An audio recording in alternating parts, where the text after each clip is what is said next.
to get started. We are live. I want to make sure we can be heard on both ends. If people decide to watch us on Twitch or YouTube, they have that option. Now it's funny because so are you going to be viewing both chats for YouTube and Twitch, or Well, yeah, will they both show up? I'm going to be watching both chats, but also on StreamYard they show up on both. So I can see it on my end. I don't know. I don't even think you're inside the chat room for. You're inside the chat room for StreamYard, right? Yeah, I'm looking at live comments. Yeah, you can see both comments. They'll tell you which side it's on. You know what I mean? It'll tell you if it's on Twitch or YouTube. It'll tell you once. See Ravens Nation on the live chat. See the little YouTube symbol. It'll show you if somebody's on Twitch on the same, or if somebody respond on Twitch. So yeah, that's what. Okay, there we go. Because I'm looking at it. Just said we just went live. Right. Okay. This is episode 103 of the First and Framerates podcast. This is going to be a little different. We are actually live streaming on Twitch and YouTube at the same time, doing a dual stream. Look like everything's on up and up. So if anyone decide to find us on Twitch, there it is. I'm going to put the link to both up on the I'm going to put the link to both up on the on Twitter. I'm looking at this and make sure everything is good. Let's see. That's just okay. It says we're live on Twitch. Okay, you're gonna have to bear with me with the Twitch thing because it's different because I've never really used that side of the of live stream. But it sounds like it's good. Yeah, because that's what I'm pulling up. I'm just trying to make sure I can see it. I'm like, obviously. Probably be able to see both. Yeah, I got both. I got both linked up, but it looks like everything is good. I got an excellent signal on Twitch, and I have YouTube never has been a problem with this. So, if you were able to find us either way, it'd be great. I'm gonna share this as soon as I get the intros out of the way. If anybody find us on Twitch, I got a few viewers on Twitch now. If this is your first time coming through, this is what we do on Tuesdays and Thursdays. We talk about sports and sports gaming. This will be under the Just Chatting. Obviously, you'll probably find it under the Just Chatting category on Twitch. Well, right now you got it under talk shows and podcasts. Yeah, I know, but it's under. You have to go to Just Chatting to find it. It's the same thing. It's basically the same thing.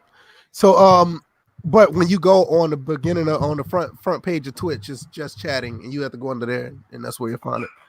We talk about sports and sports gaming here. We pretty much not only just sports gaming, we talk about gaming as well. And you probably hear my son in the background. He's jumping. Yeah, I was hearing that. I was like, yeah, he's all excited. He's downstairs today. He's not up here with me, but it's basically this is what we do, and I hope you guys enjoy. Myself, I'm VF Baller, founder of the First and Framerates podcast. I also have DJ81, Bill's Fourth. These two guys are excellent co-hosts.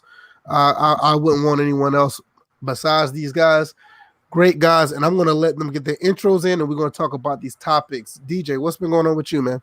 Nothing much. Been playing Rise of the Tomb Raider. How you like it?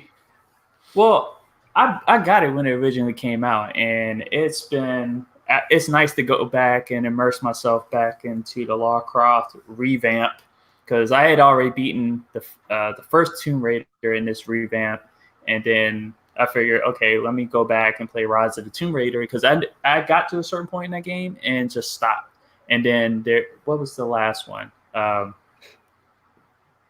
forgot what the last one was, but I'll play that next after I'm done, after I complete Rise of the Tomb Raider. It's Shadow of the Tomb Raider. Shadow of the Tomb Raider. Okay, because I just got finished beating Rise maybe like a month ago, and I just now started Shadow, and so far Shadow's pretty good. I'll just say this: it's not the beginning of it. It's not as action packed as the last one. So, but I like it. It's pretty good. So yeah, because graphically it's still amazing. I'm like taking pictures whenever I get to a new area. So I'll probably start posting those on Twitter in a little bit. Okay, Bills, what's been going on with you, bro? Yeah, my fault. I came in late because I was recording my song. That's no reason. That's not an excuse, man. That's you got to do what you got to do, man. I mean, Yeah, I'm not telling you, that's not good enough. But most people here know that you do your thing, so you ain't got to tell yeah. us. Like, listen, I lost track of time, and then I got the notification on my phone that y'all went live. I'm like, oh shit! So I had to close that out and then come over here. And of course, StreamYard takes a minute to fucking yeah, load up. Chrome took forever. I'm like, fuck, I'm gonna be late, but Mm. it's all good. I made it. yeah, it's all good. It's all good. Like I said, I put the Twitch and the and the YouTube link out. So if anybody decide if they feel that Twitch is better for them outside of YouTube, go have at it. That's what the options are for. We always like to keep our options open. Also, if you have not this option yet, you can find us on iTunes or SoundCloud. You can easily check us there if you want to download any of the podcasts. The podcast will be available to you. You can be your own program director and listen to us anytime throughout the week. Nevertheless, got other things in I got other things that's going to pop up down the road that I want to do with the podcast, but we're going to necessarily talk about that in the beginning of the year because I mean I'll talk to my guys behind the scenes, but more things to come in the beginning of the year. Trust and believe. Not only with just this podcast, but other things as well. And we'll just leave it at that. All right. What do y'all want to go through first? Y'all want to talk about our picks, or y'all want to talk about this MLB the show, or you want to talk about any of these other two topics? We also have a Q&A, so I forgot to put that up there. I'm not touching I'm not going to edit nothing because I'm doing dual stream, so it's still a Q&A night. I'm just not going to put it in the title. So what do you guys want to talk about first? I think we need to talk about this MLB the show because people are just going crazy for nothing. I think I agree with you on that. I think it's something that is pretty much breaking news still. I mean, even though it came out earlier, I think it's still breaking news to everybody because nobody saw this coming as far as MLB the show actually being a multi-plat game, because MLB the show has been, if anybody know, MLB the show has been exclusive to the PlayStation since at least MLB 06. They said that this upcoming MLB would be 15 years. Yeah, it'll be 50. So since 06, was it out before then? Yeah, if they said that they're commemorating 15 years of it being the show. Okay, yeah. Being the show. Okay, let's see. It did, the series debuted as MLB 98 for the PlayStation. It was under 989 Sports at the same time. They was under the same people with Game Day. So 98. So it's technically it's technically older. Right? But the show came out in 06. There it is, right there. MLB 06. It was the first one, and they say it's 15 years. Or the 20 will be 50. Yeah, MLB the show 20 will be 15 years. That makes sense. I was thinking about 19. So, but yeah, this is interesting. So a lot of people starting to already say that it was going to be going to come to Xbox, coming to Nintendo. To me, I don't have a dog in the fight. I don't care personally. I mean, I've been wanting 2K to at least make a game so the guys on Xbox don't feel left out in the cold, which I still think 2K Baseball has the best pitching mechanics, but overall the show is obviously a better game. But I just been wanting other people to experience this game because it deserves, me personally, I think it deserves to be on a multi-plat. DJ, what about you? Man, I the main thing about this is that I honestly don't care either. I don't care for the fact that this game will be on more platforms. It'll be on PC. It'll be on Xbox. It'll be on the Nintendo Switch. Dollar Jr., be prepared. This is a real baseball game. Oh, he already said he's buying it. Oh, okay. But the thing that's really making this topic fire is the fanboys, especially the Sony fanboys that are crying. Like folks like Jack Move Johnny, Rome Rush even kind of falling behind. And you know what? The funny thing about that is that the console wars are fictional. They're fictional. It's never existed. people, these lonely ass people, just want something to associate with. Just like if somebody was out in the streets and they felt like they didn't have any place to go to, but people on the streets adopted them. So there you have your gangs. So I mean, my thing is nobody never wins the console war. The only people who win are the people who actually playing the games and don't give a damn. Yeah, but the thing is, no one wins because it doesn't exist. Well, that too. I'm like, these people are just imagining that their console is better than the other console. And really, this is a win-win for gamers because everybody gets a chance to experience this game. Sony is going to make a killing off of it. It's going to help them pay for the licensing, which this is in the first place. It's a licensing deal. I think MLB leveraged it in a way it was like, look, we want to continue on with you guys, but we see that there's opportunities all around, and we're only making a certain amount of money with Sony. So we want to, in order to get this extension on the license, you're going to have to agree to make this game available every place else. If not, we're not extending this license. You're not going to make this game, or it's going to become open, and it's probably going to be exclusive to another console. That could be that could be an interesting look on that. That could have possibly what happened. So you got to think about it. When you're at the negotiating table, it's not like a kumbaya. Like somebody, it's business. Right? You want to make money. You want to create the most avenue of income as much as possible. So you're going to leverage a few things. And it's just like, look, either take it or leave it. All right. Bills, what are your thoughts about this? I mean, I just laugh at the Sony fanboys. They just live vicariously through a fucking console that they paid for and didn't get for free. It's like hilarious to me. The same goes for the Xbox heads every time they go and want to wave their fucking loyalty flag to a console that they paid for. It's all a joke. But as far as MLB The Show going to other consoles, I think it's a good thing, obviously. I don't think the ball going through the fucking bat is a good thing, so I don't care. I don't care if I'm playing the game on a fucking cereal box. You need to have that ball not going through that fucking bat. I think I think that's the main thing that I still don't understand how they got that right on PS3 and couldn't get it right on next gen console. You would think it'd be the other way around. But you know what's funny? It's even going to be worse on Stadia. I'm not even touching that. On Stadia, the ball won't have a chance to go through the bat because you're gonna swing either way before or way after the ball comes. It's gonna be laggy as hell. So the ball probably be floating and doing loop-de-loops before it get across the plate. Every ball is gonna look like fucking Tim Wakefield's knuckleball coming. Right.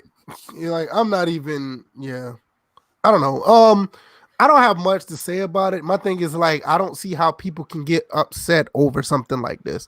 Like, I've seen the person that you mentioned, DJ, and I'm so disappointed in him. The price of attention is deadly. It is mentally killing a person that you have to go through these routes, unfollow certain people to do these type of things. I don't get it. Like they're basically out here saying that they want to see a big Sony logo on the game before it boots up if you buy it for Nintendo or Xbox. It's like, really, for what? Even if that happens, what do you benefit from that? Seriously, slow down. I want somebody to answer that for me. Seriously, I'm not trying to cut you off. If the Sony logo actually like pops up before you play MLB The Show on Xbox or Nintendo, what do you personally win out of that? I mean, be honest. What do you win out of that? The same thing they won when Crash Bandicoot went multi-plat. Not a damn thing. And then also you have to think about the FIFA series. Xbox logo been popping up on the Sony PlayStation for quite some time. I'm like, you pick the Seattle Sounders, they have Microsoft Xbox on their jersey. So if you're on PlayStation 4, you see that. So, and it never bothered me. I just thought it was funny. So, yeah, people just have to get over it. The whole point was that, and everyone saw kind of seen this coming with Phil Spencer and Shuey, and I don't know who the Nintendo guy was. I don't know who that guy was. And them kind of bonding over this whole thing. I think these fake ass console wars between the fanboys have brought this on. And it was just like, because each fan base has attacked their PR guys or vice presidents or whatever the positions they've had, to the point where it's like they've cornered them in to where, you know what, we're going to blast our way out together. And here we are playing together. Cross platforms, gaming is here, and all that. That's coming. You know that's coming. Trust and believe that's going to be a part of this game when it comes about. When that game comes out in 2021 or 2022 or whenever, you're going to have cross platform over all three platforms. Mm-hmm. And I don't get it. And you know the thing is, the people who are doing this thing with this console war thing about MLB The Show, most of these motherfuckers don't even play MLB The Show. That's the funny thing about it. I never seen Jack Move Johnny play the fucking baseball game in my entire life, and he mad about that and wrong about the whole thing about it. So it doesn't. That's that. It doesn't matter if you can play the game on whatever game platform you want to play it on. You win. It doesn't matter if nobody else has it or somebody else have it. I just don't get it. Man, all I know is that the NFL better be looking at this and take the same route. You know, get that license off of just the one company and spread it around to other companies. It's kind of like the parallel right there. That's a different issue. I mean, remember, we don't even know. Yeah, but we don't even know if the license is still exclusive, so we can't really even say that. Right, even if it isn't exclusive, I mean, it's always on different consoles. Outside of the Switch. It's on different consoles. But as far as them going, as far as them giving it to different companies, that's just something the NFL just don't do. The NFL, like everything they touch or sponsored, is exclusive. I get that, but I'm not. Obviously, I'm not thinking that way, because I'm thinking about making as much money as possible. And not just being restricted to one avenue of income. I'd rather have multiple streams of income than one. I get it. That one starts failing, you're gonna have to quickly negotiate another one. That's a cost that the NFL right now, with their failing ratings and I don't know if their income is going down, but they need to be more efficient and gaining money instead of wasting it. Yeah, I totally get it. I understand exactly what you're saying. I'm gonna just jump into some of these comments real quick. Let's see. Let's hit Ravens Nation. He said, I think Sony fans want bragging rights and they won't have it anymore, obviously.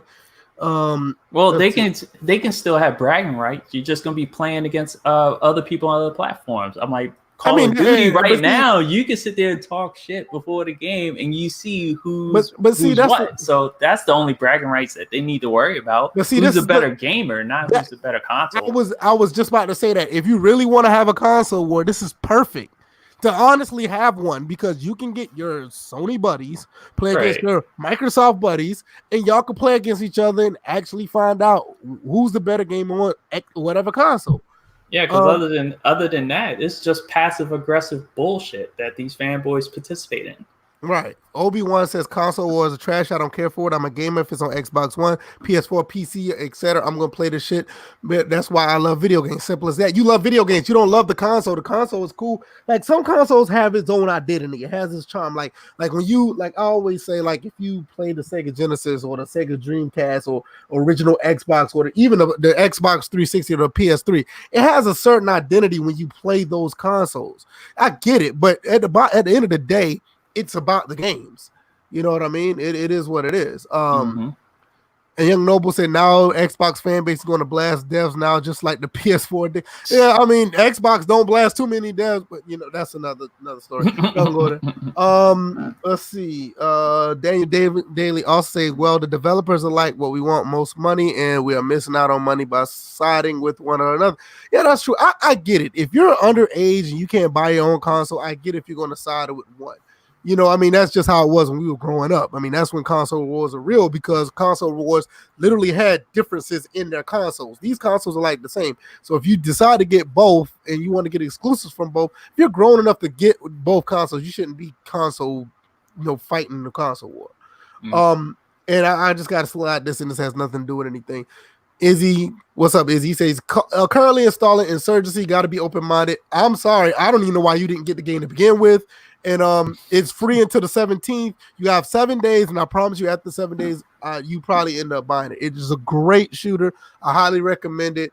And once I get Action Marillas to act right again, I am going to live stream that more. So you probably see me get my head sniped once I'm like trying to run out and open or something. Yeah, I've had that game since you recommended it, VF. So I had it a while ago. So it's in my Steam library as you speak. I think it's a phenomenal shooter. I think it's probably one of the best shooters I've ever played. Like that and BF4 is like neck and neck, and I don't even know which one to choose. But speaking of BF4 is dead on consoles. Finally, that's a shame. It's still running good on PC. You can get a good game on PC, but it's dead on consoles. And I have it on PC, so it's still live for me. Yeah, it's still live. I mean, I played a few rounds a couple days ago, and like it's live. But I tried to run a game on PS4. You probably had like 7 dudes in there. It like hardline. Did Young Noble just sit there and say Game Boy's still the greatest out of all the consoles? Game Boy. First of all, Game Boy is not a console, but we'll give you that though. We'll give you that though.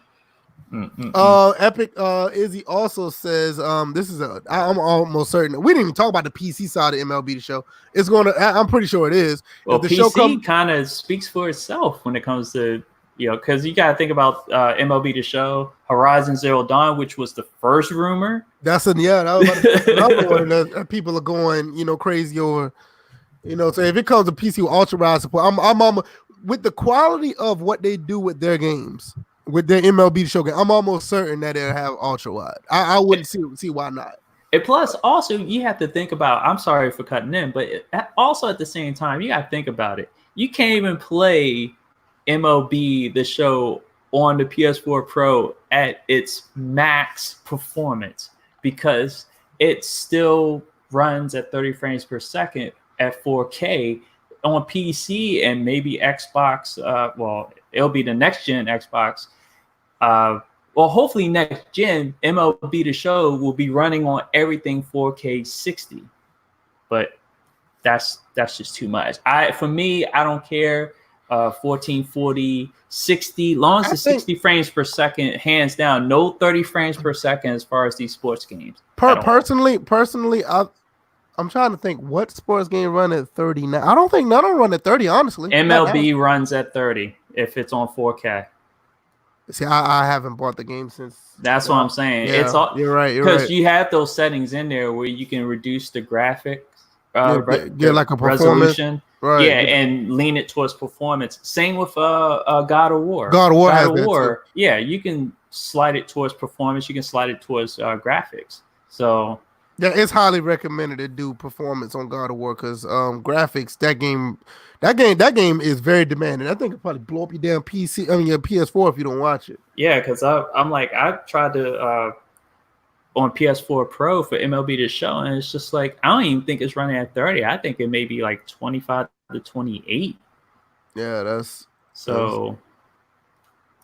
Yeah, but I think at the end of the day, I can't say for all other games, but I'm almost certain that the sports game should run 4K 60. I mean, Madden does it now. 2K does it now. I think Live did it on the X. So wait a minute, hold up. I just see Izzy just says, yeah, but the show runs at 1440, 60 frames per second. You're gonna have to show me the settings because when I checked it, if you put it on the top tier, it struggles. It doesn't even get. I know it's native 4K. You can play the game in native 4K. I do know. Yeah, that. You can play it in native 4K. And the thing about it, I'm not focused on. I'm trying to figure out what. Oh, go ahead. Yeah, but I'm not focused on the graphical aspect. As long as it runs 60 frames per second, that's all I'm worried about. But this is what I'm thinking. It's a baseball game. I'm trying to figure out why doesn't it not run at 4K 60 when I mean, do they have like 4K textures for the crowd or something? That's the only thing I can understand. Yeah, there's certain materials that they have textures in that makes it higher than makes it more demanding. Okay, that makes sense. Izzy, I know about the 3 settings, and trust me, I've been playing the show for a long time. I'm fully aware of those 3 settings. It's been in 4K since MLB The Show 17. Right. I do know that. But I know that it's just like 2K basketball runs at 4K 60. Madden runs at 4K 60. See, that's what I'm saying. Live was 4K 60 on Xbox One X. Yeah, I knew that. Yeah, that's Xbox One X. I'm looking at it from the PS4 Pro as far as MLB. But this is what I'm saying. I think that MLB is a less demanding game than even live. It's a baseball I don't know about that. It should be. No, I'm just saying it should be. I'm saying it should be. It's a slower moving game. I'm telling you, many it's things. not. It should. That's on the devs. It should not be when you have a slower moving game with slower moving parts, and it's just a more methodical, slower game. It should run 4K 60 easily.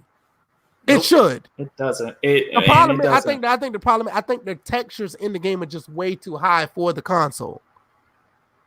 That's the only explanation for it. And that's what I'm saying. And the other two settings help alleviate it. But but the reason people bought the PS4 Pro was to play their games on those max settings at a steady frame rate. Like a steady frame rate, a high frame rate, not 30 frames per second, especially with baseball. Is this another thing? Like Izzy just said, he said, I don't know how anyone could play at 4K 30. Like, it's not even just 4K 30. I've gotten to the point I can barely play any game at 30 at this point. And that's just ever since I bought my original settings on my PC. I mean, my first PC was like FX 8350 with the 750 Ti, and I was like running games at like 720 60 and 1080p 60. And once I got a touch of that 60 frames, I never wanted to go back to 30. I mean, I'm not trying to sound like an elitist or nothing, but once you get like 30 or 60 consistently, you don't want to go back. So I can't see how people do it. That's just me. I don't know. But I'm gonna give you one thing before we go to the next topic. A lot of people don't know that the PlayStation 4 Pro is an excellent console. And I know people may not want to go this route and people may not want to hear this, but the PS4 Pro is an excellent console if you set the console at 1080p. You can run damn near any game at 60 frames. Yeah, you can run damn near any game at 60 frames if you set the settings to 1080p. And it even looks better if you have a 1080p monitor or a 1080p TV, because what it does, it super samples the 4K or the 1440 or the 1800p resolution. It super samples it down all the way down to the 1080. So when you get a super sample, your pixels are much sharper, and you get all that at 60. So it's like the PlayStation 4 Pro, honestly, is exactly what people wanted when the PS4 first came out. It's a 1080p 60 machine, in my opinion. Mm-hmm. I know this person ain't in the chat. I know this. Where? Who is this? Is this MD20 or is just the MD? This got to be MD. This got to be just some dude. This ain't MD20. It ain't no way. We're just gonna leave it at that. Anyway, well, I would figure from the name Pelican Man. He said, did MD live in New Orleans by any chance? No, that's not him then. That's not him. Okay. MD lives in Atlanta. I know he lives in Atlanta. So I thought it was MD20 because he said the MD. I was like, wait a minute. Yeah, like Bill said, put your questions out there. Any questions you got, we'll stop what we're doing to answer them. What y'all want to talk about next? Y'all want to talk about these crazy Patriots, or y'all want to talk about our picks? Bills? I don't care. We go Patriots. All right, we'll go to the Patriots. I don't really think it's a big deal anymore. I don't think it's a big deal, and I'm gonna give you my reason why. They for one thing, they squashed it real quick. They was like, "Look, sorry." That's all they did, and people were like, "Oh, why are they worried about the Bengals?" I'm like, why is any NFL team worried about a possible opponent? I'm like, yeah, they got caught filming just the sideline. They fessed up to it. They apologized. I think everybody needs to move on. I'll tell you this. Nobody really cares because they don't care.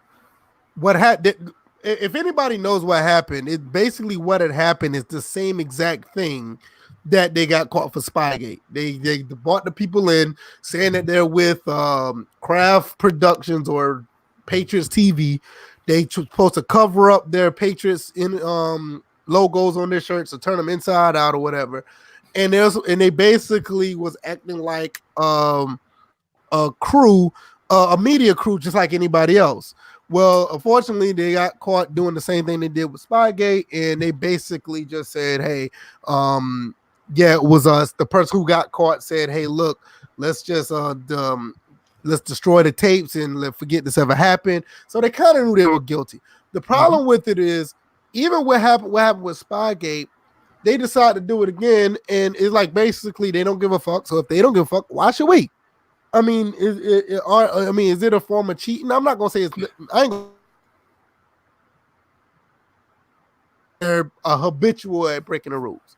So my thing is, a lot of people, like Shannon Sharp said on Undisputed, he was saying that Belichick should lose his job and all this other. Like, I get it in the sense of you're habitually breaking the rules. Yeah, for any, I get it where somebody would say that, but I don't think that he should.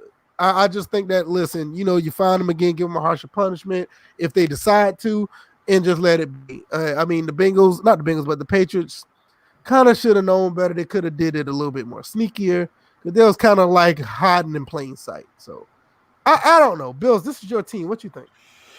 I mean, it's pretty simple. The Pats have been cheaters for years. I don't know why this is a surprise. I don't know why people are acting like this is like fucking breaking news. They've been cheaters for years. They cheated again. They cheated worse this time because they fucking lied about it.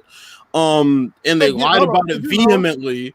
Did you know they said that the first Spygate was actually was worse than what it was advertised? They said it was worse. Of course it was. Okay, go ahead. There was a reason. There was an article that ESPN put out that detailed a lot of this shit, like how they destroyed all the tapes before the owners could see them. They had a meeting with all the owners. The owners asked why they couldn't see the tapes. Next thing you know, the Patriots get a slap on the wrist. We know this already.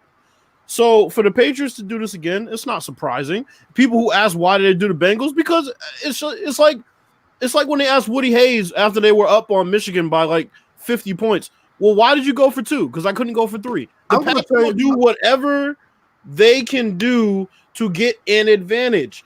And, I mean, it's that simple. There were 8 minutes of footage. How can you sit and act, we thought we were well within the rule? Get the fuck out of here. It was 8 minutes of the Cincinnati Bengals sideline. My thing is, I think the reason why they did tape them because they have a brand new coach. They was probably trying to check the tendencies. They were checking more of the tendencies. I know they're checking more, but I'll just naming one. But there's like other people came out and said that they were like with Sean McVay in the Super Bowl. They claimed that they was watching him, like what part of the sideline he was on was basically telegraphing what they're going to do. But my thing is, I don't necessarily think that. I ain't gonna say it's necessarily cheating. I just say they're breaking the rules because at the end of the day, you still got to go on the field to play the game. If you're not, you do, but if you have a cheat sheet, well, true. But of course you got to go on the field and play. My thing is more like when you deflated the balls. That was more like a cheating situation. But that was a witch hunt because that was bullshit. That actually didn't happen. That was the only cheating scandal that was bullshit involved with the Patriots. Spygate was 100% legit. This is 100% legit.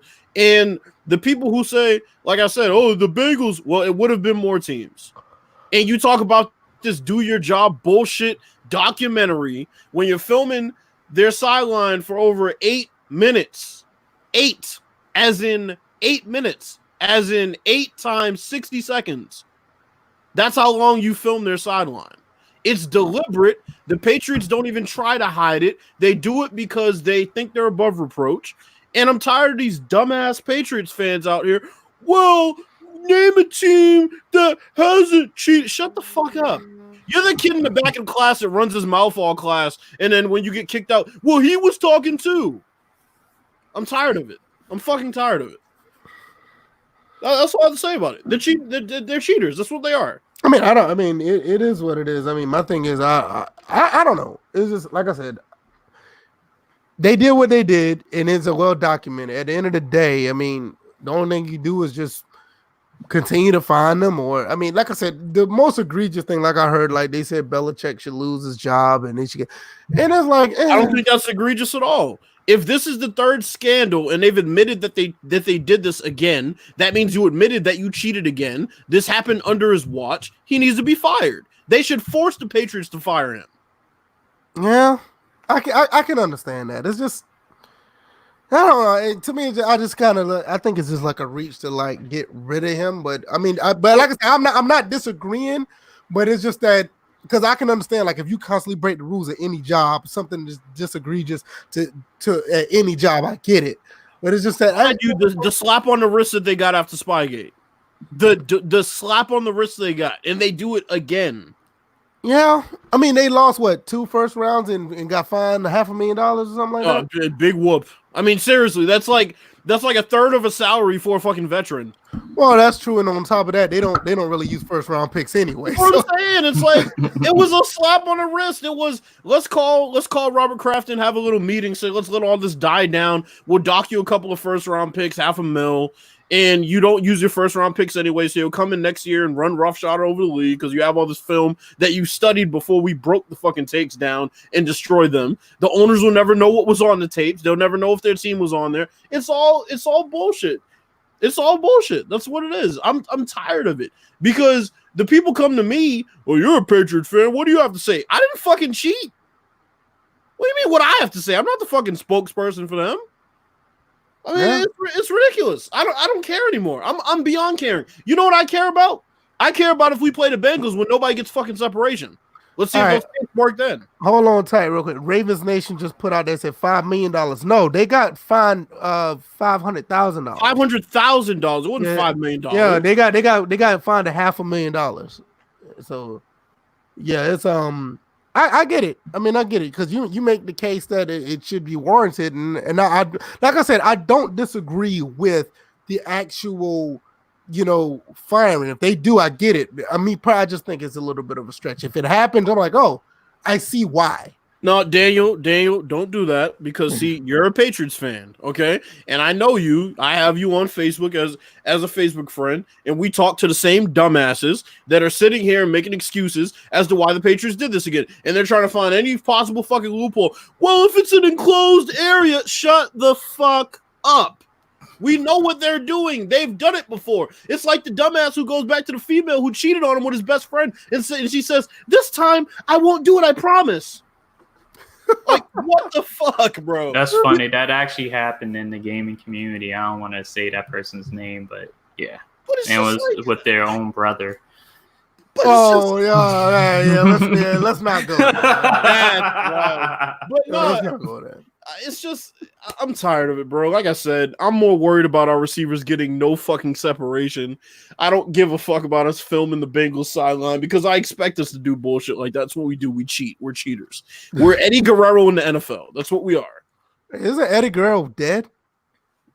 That's why I said Eddie Guerrero in the NFL. Man, don't do that, man, like that, man. What? Don't do that, man. Leave the dead alone, man. I didn't, DJ. Is that what you got from that comparison? You clearly did. Yeah, I got it. Hey, listen, I have over here out of touch. Yeah, I am. I'll admit I'm out of touch with wrestling. But you knew he was dead for some reason. I knew that. But you knew he was dead, though.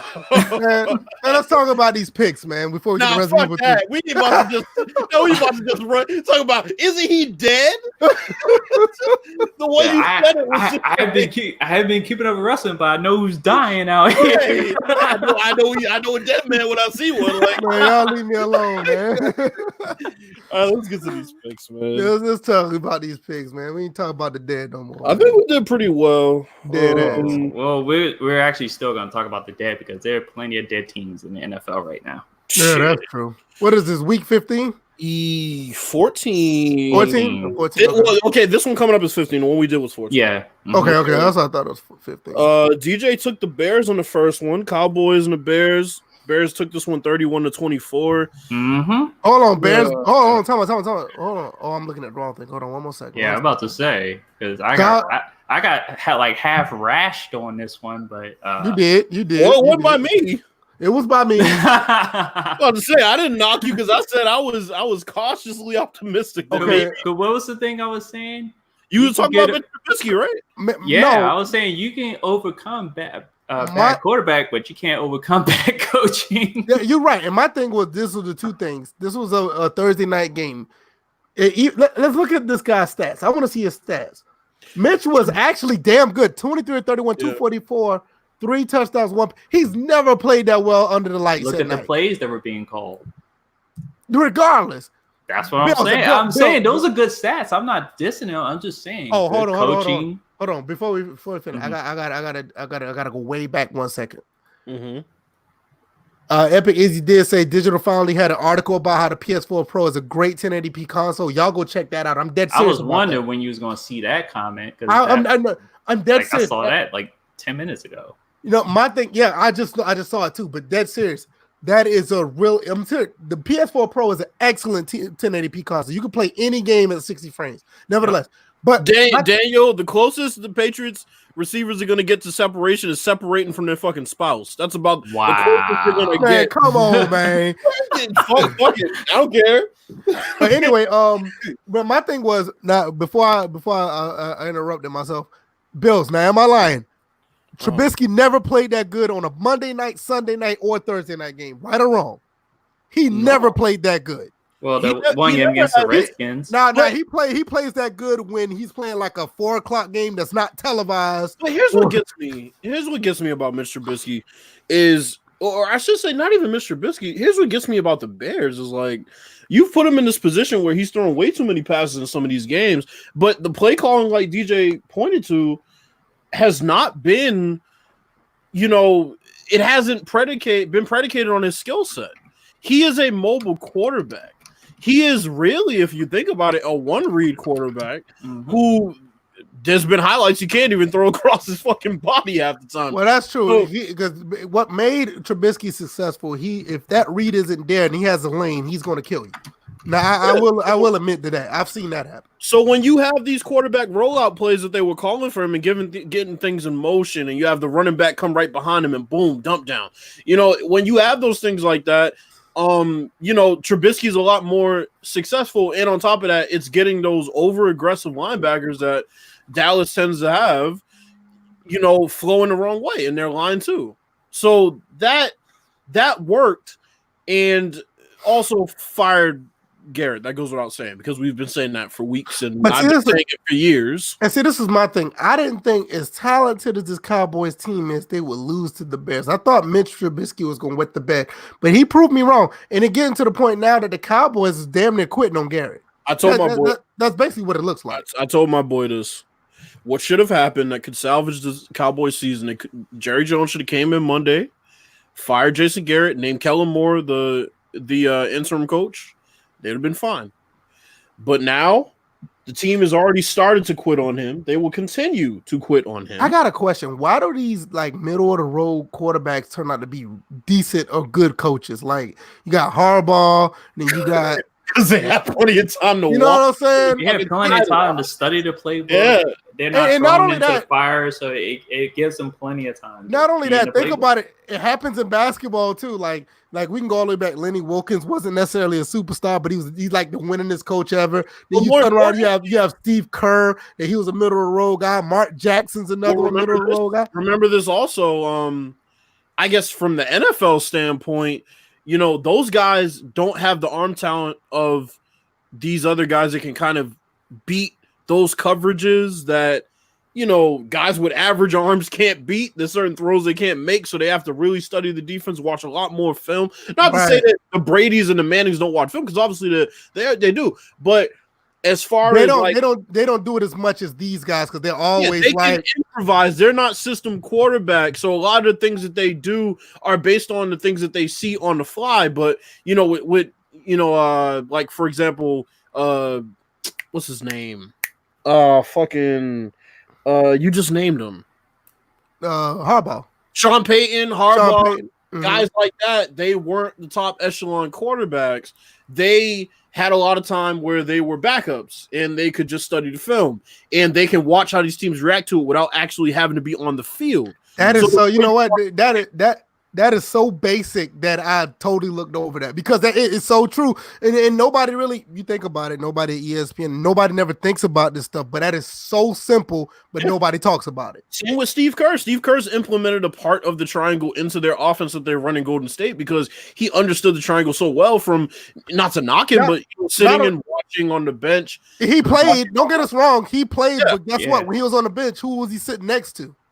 Sitting next to Tex Phil Winters. Jackson, sitting next to Tex Winters. Yeah, mainly I would say mainly Tex Winters. Yeah, he was Tex Winters. He's the creator. He was the architect, like Tex is on one side and the other side is Phil Jackson. That's all he sat there for like 30 minutes out of the game. And the other 12, he came in and shot like 3 threes and got 12 points. And then you got John Sally, who's one of the smartest players that ever played on and off the court. He's just a smart guy. And then before that, he was coached by, as you said, Lenny Wilkins. So he played for the Cavaliers, and he was coached by Lenny Wilkins. He played with Mark Price, who was a very smart basketball player. And you know what? And but no bullshit.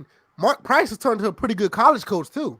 Yeah, Mark Price was a shit back in the day, bro. I know. Yeah, I mean he's like one of the anomalies that actually was a good player that turned out to be a good coach. Because like everybody else, like the superstar type player, they're like either mediocre or they're just bottom feeders. I mean, you can even look at John Elway. He was a great quarterback. He's a GM, but if it wasn't for Peyton Manning, he'll still be like bottom rung. You know what I mean? And people who watch the NBA today and see all that pick and roll, that was Mark Price first. All day, right?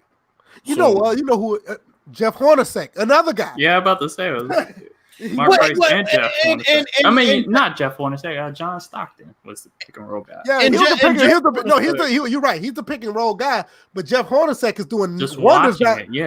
He's doing wonders down there in Phoenix, though. And Jeff Hornacek, man. He got such a bad rap on that shit show New York Knicks team where they're just looking for a scapegoat. And isn't that when they were trying to shoehorn the triangle? Of course, Phil Jackson from the fucking press box. Yeah, tell him to come under and set the screen there. No, bitch, you come down and coach. And then you see how things went when Isaiah Thomas was like, he's like one of the superstars, one of the greatest point guards of all time. He tried to run the Knicks. You see how that went. Yeah, let me go on a mini rant. Let me go on a mini rant about Phil Jackson for a second.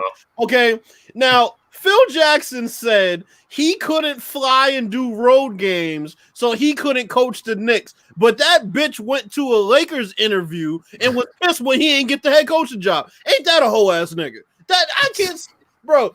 And then stole the triangle from Tex Winter, which nobody knows except DJ because he read all the books and he grew up back then. He's a student of the game. But a lot of people think Phil Jackson came up with the triangle. He didn't come up with the triangle. He sucked up and he got that coaching job that Tex Winter should have got. Zen master. Fuck out of here. All he did was smoke weed. Daniel Daly says Don Nelson is another one. Nelson was great. He was also before his time. Right. Mike Singletary and Mike Ditka. Why hasn't Mike Singletary got another coaching job? Singletary, as far as success, not so much. Defensive coordinator, absolutely. Why hasn't he got another head coaching job though? I think because we're not going to style is not. I'm not. It's heavy-handed on that.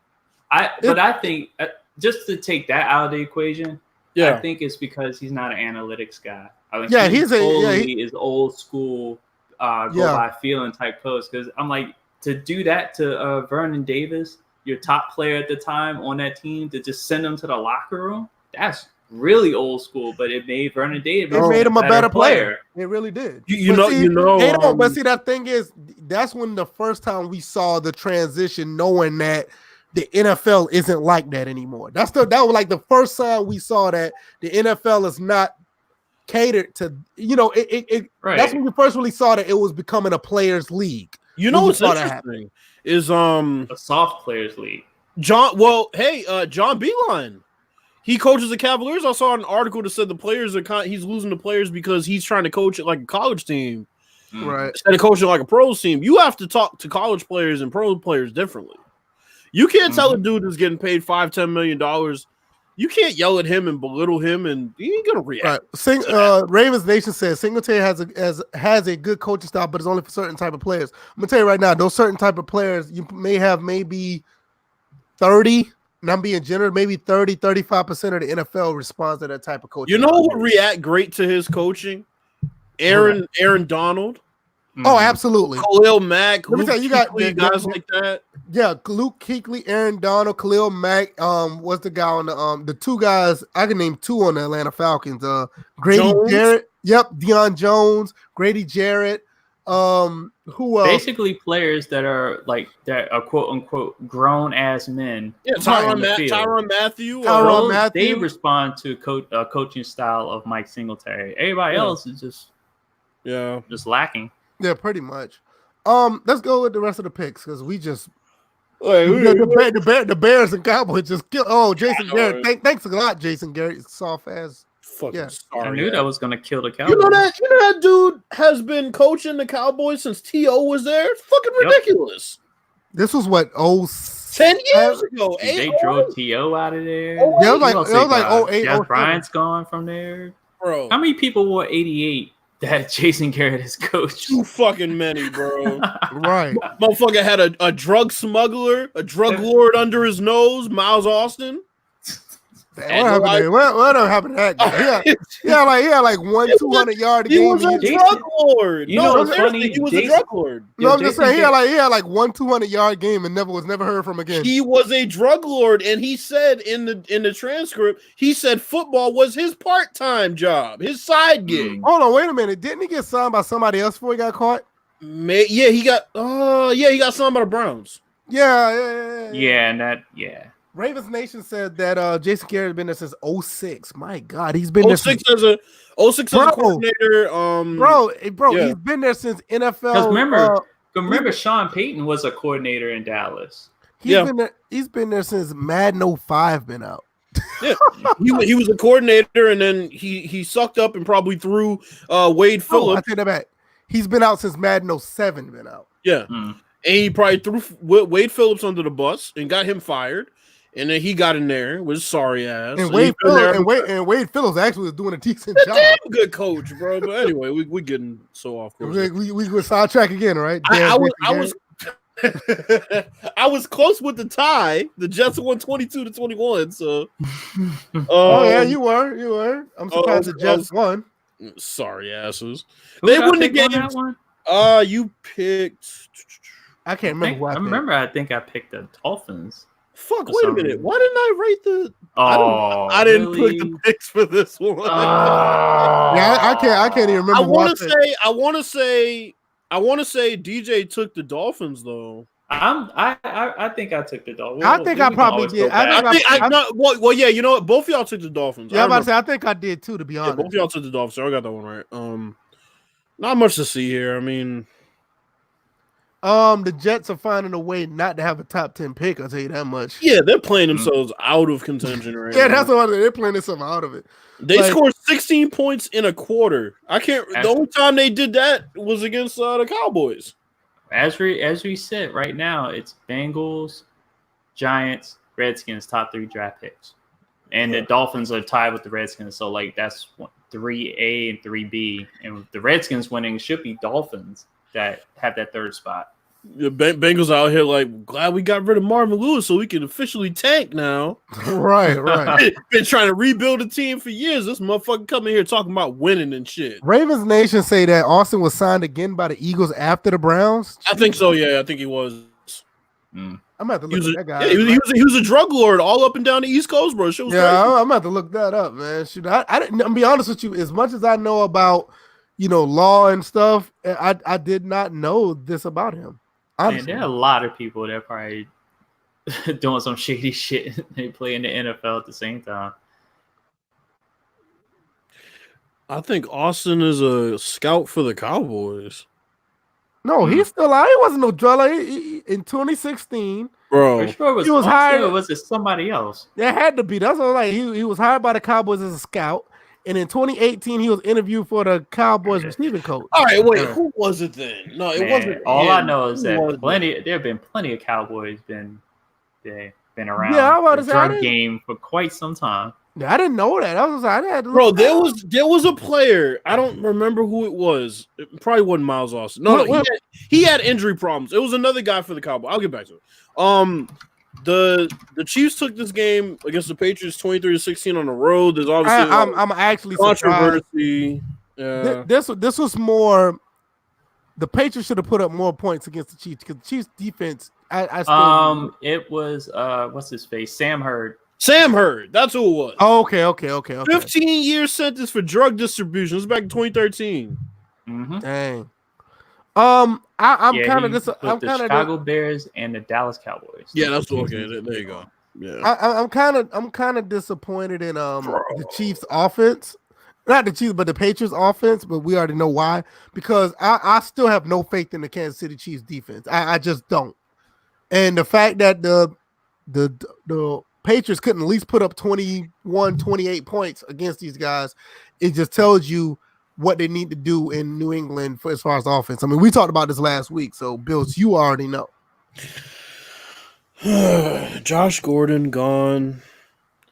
AB gone. Demaryius Thomas gone.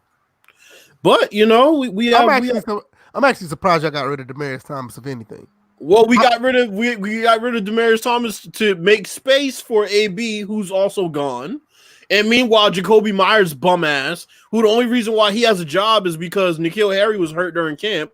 Now he's still here dropping fucking passes. They said the last throw that Brady made to Edelman, he had 0.95 yards of separation. That's crazy. Hey, you know what? Ravens Nation got a good point. With all the running backs, guys, I don't understand how the Patriots can't establish a run game. I don't know if it's coaching or the players or both. I think it's more the players. You got rid of one of your top linemen, and he went to the Giants. Well, that kind of hurt. Well, here's why we can't establish a run game. We can't establish a run game because our pass game is no threat, but more importantly, everybody's running man against us, so they manned up against whoever's blocking. They just fill their gap, and boom, that's it. They're not running zone against us, so there's nobody dropping back into coverage. They're playing straight up man against us, which is why it is so insulting, because I've been saying this shit for years. That West Coast offense does not work if you don't have guys who can get separation. If you can't win within 5 yards, it's not going to work. You used to have the luxury of Randy Moss taking that deep safety. You used to have this year the luxury of Josh Gordon taking that deep safety. You used to have Gronk taking deep safety, but up the seam instead of on the outside. You don't have that now. So now they can't run the ball and they can't pass the ball. Nobody's getting separation. Right. So that's why we can't establish a run game. I don't know what we're gonna do. I didn't bank on us winning the Super Bowl anyway, but yeah, I mean, if you look at the run game, I mean, they ran. James White had 6 for 33. Burkhead had 7 for 15. Brandon Bolden had 1 for 10. Sony Michel had 5 for 8. Is Sony Michel hurt? No, he's just limited, fucking slow. 5 for 8. He's slow, but more importantly, he's kind of a system backing away, and right now, like I said, these teams are manning up against us, and they're right there on every run play. They're already in the area. I'm still surprised that the Chiefs won this game. Their defense is still that bad. What's the next game? The next game is the Falcons and the Panthers. The Falcons put a 40 piece on these boys. Kyle Allen, another stinker. 28 for 41, 293, 1 touchdown, 2 interceptions. Man, Matt Ryan is gonna go down as like he's gonna fuck around and go down like Phillip Rivers, yo. He's gonna go down the way people think Phillip Rivers his career went, and I'm gonna talk about that shit in a little bit. Yeah, because Matt Ryan constantly be put. I mean, I'm not saying because the Falcons is my team, but like seriously, this guy constantly puts up. No, he's already at 50,000 yards passing. He's only been in the league for 12 years. That's damn near averaging almost 6,000. I think that's 6,000. Yeah, almost average 6,000 a season. That's nuts. Phillip Rivers wishes he had the career Matt Ryan's having. But they put up some. Like I said, people could talk about 28-3. I get it. People could talk about the NFC, but there's no denying that this dude right here is not the reason why shit happens. He's been doing really well. Everybody else said, whatever. Let's answer this question real quick. Since we're doing the Q&A, Pelican Man MD said, "How y'all feel about Carmelo? He's balling. Didn't he get signed to a long? He signed for the rest of his rest of the year. Yeah. Hold on. 12 times 4 is what? 48. Okay, that's about right. Okay, he said 12 years is 4,000. Okay. Hey, my math ain't the best. Apparently, you thought that motherfucker passed for 72,000 yards already? No, no, because 12 times 6 is 60. I don't know why I thought it was 50. 12 times 6 is 72. 72? Yeah. Okay. So 12 times 5 is what? Do 60. not. Yeah. Oh, do wait a not minute. Ask BF a Okay, math there we go. question. Always have don't you have your phone nearby? It does have a calculator feature. Hey, I'm doing a lot of things. Google right now. is your friend. I'm doing a lot of things right now. All right, well, math ain't one of them. Either way, Carmelo's balling right now. I think Portland still needs to go out and get Kevin Love, which seems like a gimme because he wants to go back. He's from there. Yeah, I mean Carmelo's balling right now. Yeah, I think he's doing very well. Didn't they sign him to a long-term deal? Or like no, for the rest of the season? Just for the rest of the year. Rest of the year? Okay, because this contract wasn't initially for the rest of the year, I don't think. No, I can't remember. It wasn't. It was non-guaranteed. Like nothing was guaranteed. Yeah, I was like, I don't even think it was a 10-day contract. I don't know what it was, but I think it was just. It was a contract he signed, but it wasn't guaranteed. It just, I guess, depended on performance. Yeah, I know because I know it wasn't guaranteed, and I know it wasn't for the whole year. And there was just headlines out like a couple days ago that said they decided to sign him for the rest of the year. So it was like some kind of weird contract. Yeah, but I'm happy for him. I mean, he should have never been out of the NBA to begin with, but that's another story. Well, you know how James Harden operates, but let's not go there. Fuck that guy. What do y'all think about Dallas still being a divisional leader in the playoffs? Like I said, we've seen this before. The Seahawks back when the NFC West used to be ass, the Seahawks made the playoffs of 7-9. We've seen this before. Yeah, but we've definitely seen this before with the NFC East though. As far as standard play and the records being like it was like what 8-8 was like the goal at one point, right? Yeah. And it wasn't a dog fight, it was a fucking cat fight. And you know what? Even though the Redskins were quote unquote officially eliminated from the playoffs, all three teams could still finish 6-10. I know, right. It's just a matter of like the rest of the league at this point. Right. Imagine a division team that makes the playoffs gets to host the first round. They were 6-10. Who's the best in the NFL? Oh, who's the what? Who's the best? I guess he means best team. Oh Baltimore. Man, that's Baltimore. Right now, I gotta be Baltimore by default. You can say Baltimore. You can say honestly, Baltimore. I think Baltimore didn't want to see Buffalo in the playoffs. I'm sorry. Buffalo didn't play the best football, and they still almost. You see won. Speaking of which, you see the pettiness of Lamar Jackson, right? Wearing the white sleeves and a white glove. He's like, can you see me now, bitch? Well, apparently that one linebacker didn't see shit. Oh, that motherfucker got crossed out of his shoes. That was bad. He did. You can also, to be honest, even though that the Ravens have a better record, you you can't really make the case for the 49ers because they lost to the Ravens. It's just the fact that I'm looking at how the teams actually lost. Like the 49ers have like a case like it's gonna be tough to beat them, like very tough because they lost like by 3-3. And what was the other? They lost all against by like 3 points. I mean, Ravens Nation, but you got to remember, bro. I know I troll about Baltimore because you're like heavy homer sometimes. But, I mean, bro, you have a playmaker in Marcus Peters who made a big play for y'all down the stretch on Sunday. You have physical corners elsewhere. You have a pass rush. You can get a pass rush without blitzing. I don't know what else you possibly want. You just gotta make sure that run game keeps going into the playoffs. Y'all be fine. I think y'all the best team in the NFL right now. Yeah, I think the Seahawks have an argument. The Rams were an anomaly to me. But this is another thing. Even though that the Ravens beat the 49ers, technically it's just the way they beat them. It wasn't like they handled them. You kind of see what I'm saying? It's like they won off a last second field goal. That's why I was like, when people were like, really touting the Ravens, I was like, if that was in San Francisco, it could go either way. If that was like on a neutral field, like I'm not saying that as a team in general is technically better than the 49ers because they won by 3 points in the last second field goal. They're like an evenly matched team. 10 times out of 10, you're probably gonna get 5 and 5. They beat them, but let's look at like honestly team for team, are they really better than the 49ers? Is the, what's other team like the Saints? The Saints lost by 2 to the 49ers. Look how that game ended. Is that team really better than them by winning by a field goal? I mean, I understand what the Saints situation. The Saints is not as rugged as the other two, but you kind of get what I'm saying. It's like, no, I get it. You know what I'm saying? It's like you won by this circumstance. Do that mean the team is honestly better than that team? It's not like let's say when the Packers was supposed to beat up on the what's that team called? The Chargers. Chargers. And the Chargers ran through them. Now, if one of these, like if the Ravens would have did that to the 49ers, there'd be no question. You kind of see what I'm saying?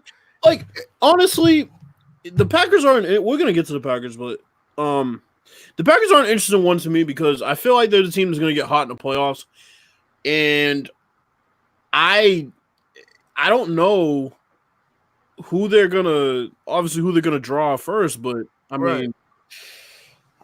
I can see the Packers getting hot and ruining a couple of people's seasons. And see, that's another thing. It's like another thing I was saying. Like even with the Saints is not, to me. I don't think the Saints is in the category with the Niners and the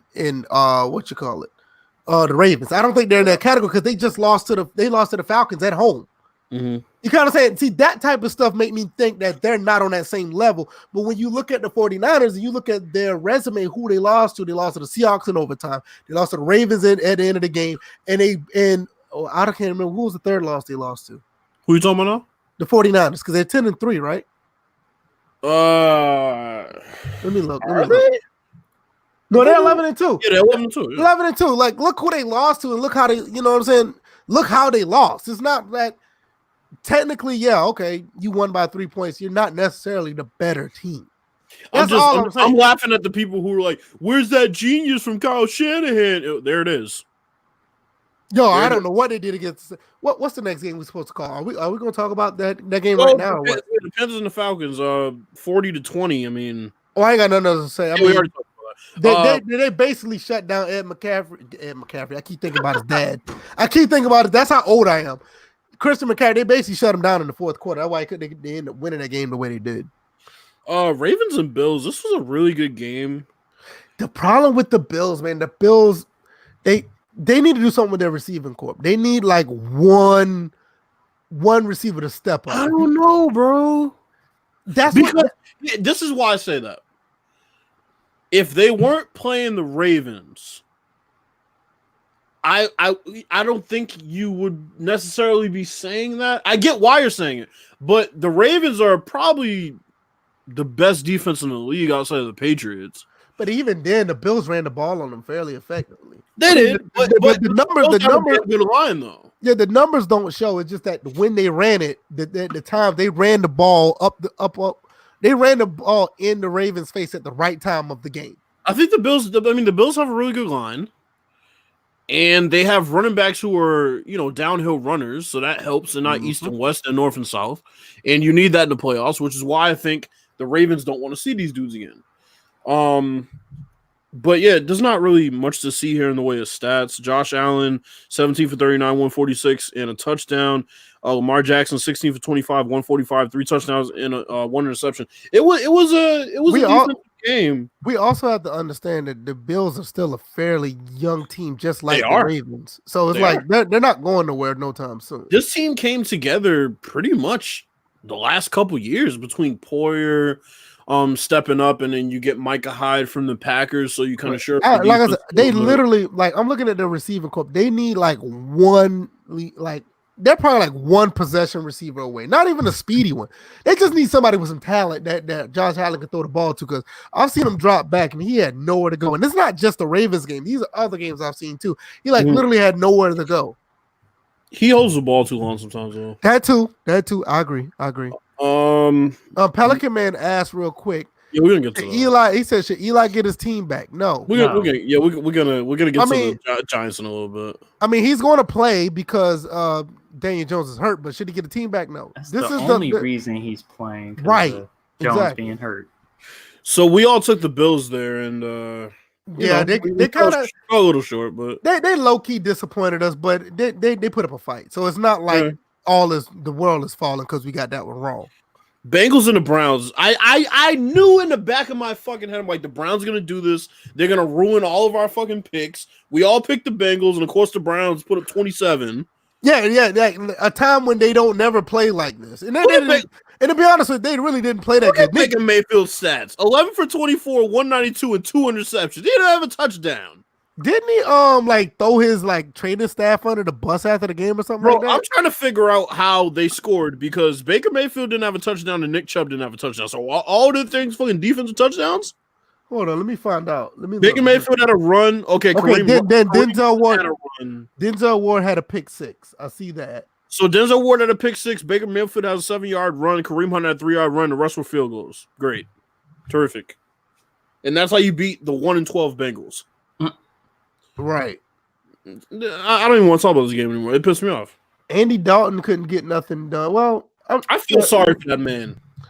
I think I believe he needs a fresh start somewhere else. Yeah, he needs to go somewhere else. He has a fraud for a coach. His number one receiver gets injured. Yeah. Every 2 seconds. Well, I don't say has a fraud. Had a fraud for a coach. You know what? Andy Dalton would do wonders if he went to Tampa Bay. But you know what's crazy? No, think about it. I think that would be that'll be a perfect fit for Andy. Look who they got there. They got Mike Evans. They got the other big receiver. And they got a decent running game. I think he'll do wonders at Tampa Bay. That's just me. I believe that. I think it would be. I believe that. Yeah, that'd be kind of interesting. Yeah, I think it would. How about you get sorry ass Phil Rivers out of there and put him on the Chargers? That'd be another good place. And have him mic'd up while he's talking weird trash to a defender. Oh my god! The next game was the Redskins and the Packers. Packers took this one, and it was close. It was a lot. We took the Packers. It was a lot more. There was definitely a separation between. Wait a minute. Teams. What I'm about to say? What's going on? Aaron Rodgers, 18 for 28, 195. He's just checking the ball down, I think. Well, I mean, Aaron Jones. A lot of running in this game. Yeah, 16 carries for 134. Yeah, I'll see that. Adrian Peterson. AP had 20 carries. Adrian Peterson still getting it done, man. That's pretty cool. Oh, by the way, catch of the year, perhaps. Yep, Terry McLaurin. Okay. If anybody listening to this podcast, you heard it here first from DJ saying they found themselves a number 1 receiver. He said that in preseason, I believe. Yes, because and based off not just on the field play, but what he talked about. So I keep forgetting that y'all don't retire numbers, and I see him wearing number 17. I was about to say something. I'm like, what the fuck? But y'all don't retire numbers. So Ravens Nation asked, but who's 17 would we be with? Oh, Doug Williams. Yeah, right. Come on. I'm just saying because Jason Campbell wore 17. Well, we're not going to retire that guy. I like Jason anyway. I do too, but I'm just saying I like him too, but we're not going to do that. I'm like Dwayne Haskins is wearing 7. Yo, they used to. That's true. That's true. Madden used to do Jason Campbell like dirty. Yeah, especially when you had the vision cone. Yeah. Nobody. He had a straw and a long ass long animation. Nobody was worse than Michael Vick, bro. No. There were a couple people worse than Michael Vick. But Michael Vick, you could take off and run the ball with. Jason Campbell was a pocket passer. You can't do anything else. I get it, but I was just talking about the cone itself. Like Jason Campbell had the worst vision cone. The first year they put the cone out, Mike Vick's cone. I got the game. I think it was Madden 06. His was pretty, yeah. Yeah, but the first year, Mike Vick cone was like, it wasn't even a cone. It was just like a line. And I got Madden 06. I need to pull that up and look at it, just see who has it worse. Ravens Nation said Adrian Peterson needs to leave the Redskins. No idea why. He's going to retire after the season. Well, he has to remember this. But Ravens Nation has to remember when AP joined this team, they were in a different state. I mean, Alex Smith was still healthy. They still had Trent Williams playing. And plus, you have to think about the state of also Adrian Peterson. Yeah. Of like, he's actually happy to have the type of contract that he has. He's good. I think he's good for he signed a 2-year deal, so he's going to be playing next year. It's going to depend on how Geis recovers from this latest injury. I think they just put him on IR. The thing about Adrian Peterson is like he's in a spot where he's comfortable. The contract works for him. He's playing in a system that works for him. And a lot of people don't talk about this. He's actually being a mentor to other running backs. That's what I was gonna say. He's like Vince Carter. Right.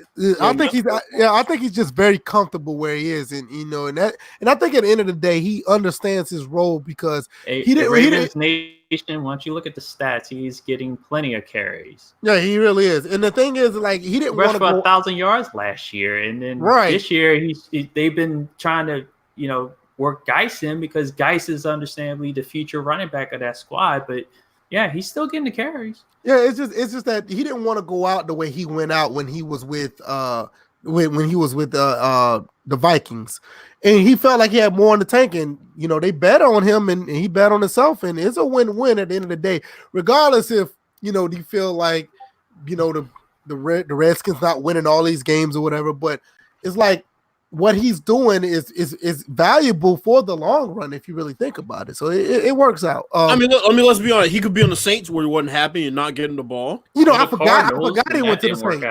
And it's polar opposite to what's happening now and back then. And I forgot it was with the Saints. That's how bad it was. The Saints, they brought him in. They weren't even really a running team. They barely ran the ball with him, but they expected him to still be AP. It's like, no. That's not how it works. Right. Oh, that's an interesting question. Yeah. Says Pelican Man asks, do you guys think Hardy overpowers talk over his panel members? I think everybody, I think it's mostly, Ravish, not necessarily Hardy. Hardy is running the show, so technically the showrunner tends to have more authority. But I think Ravish is the main person that talks over everybody. So I think sometimes he needs to just, take a seat and sit back and let other panel members, when they talk, get their total thoughts out. So, that's just how hard it is. I have nothing against him, but that's just how he's always been he's been the alpha in that podcast. So that's just how it is. All right. Do I think he do it? I mean, you hear it for yourself. I mean, I don't have to say yay or nay. I just know that he's an alpha and he does that. That's what he do. Well, and just like I said, just being a showrunner, that's the role you play. You control the show. That is his show, so he controls it. Like I said, I think it's Ravish that tends to cut off people at or try to overtalk them.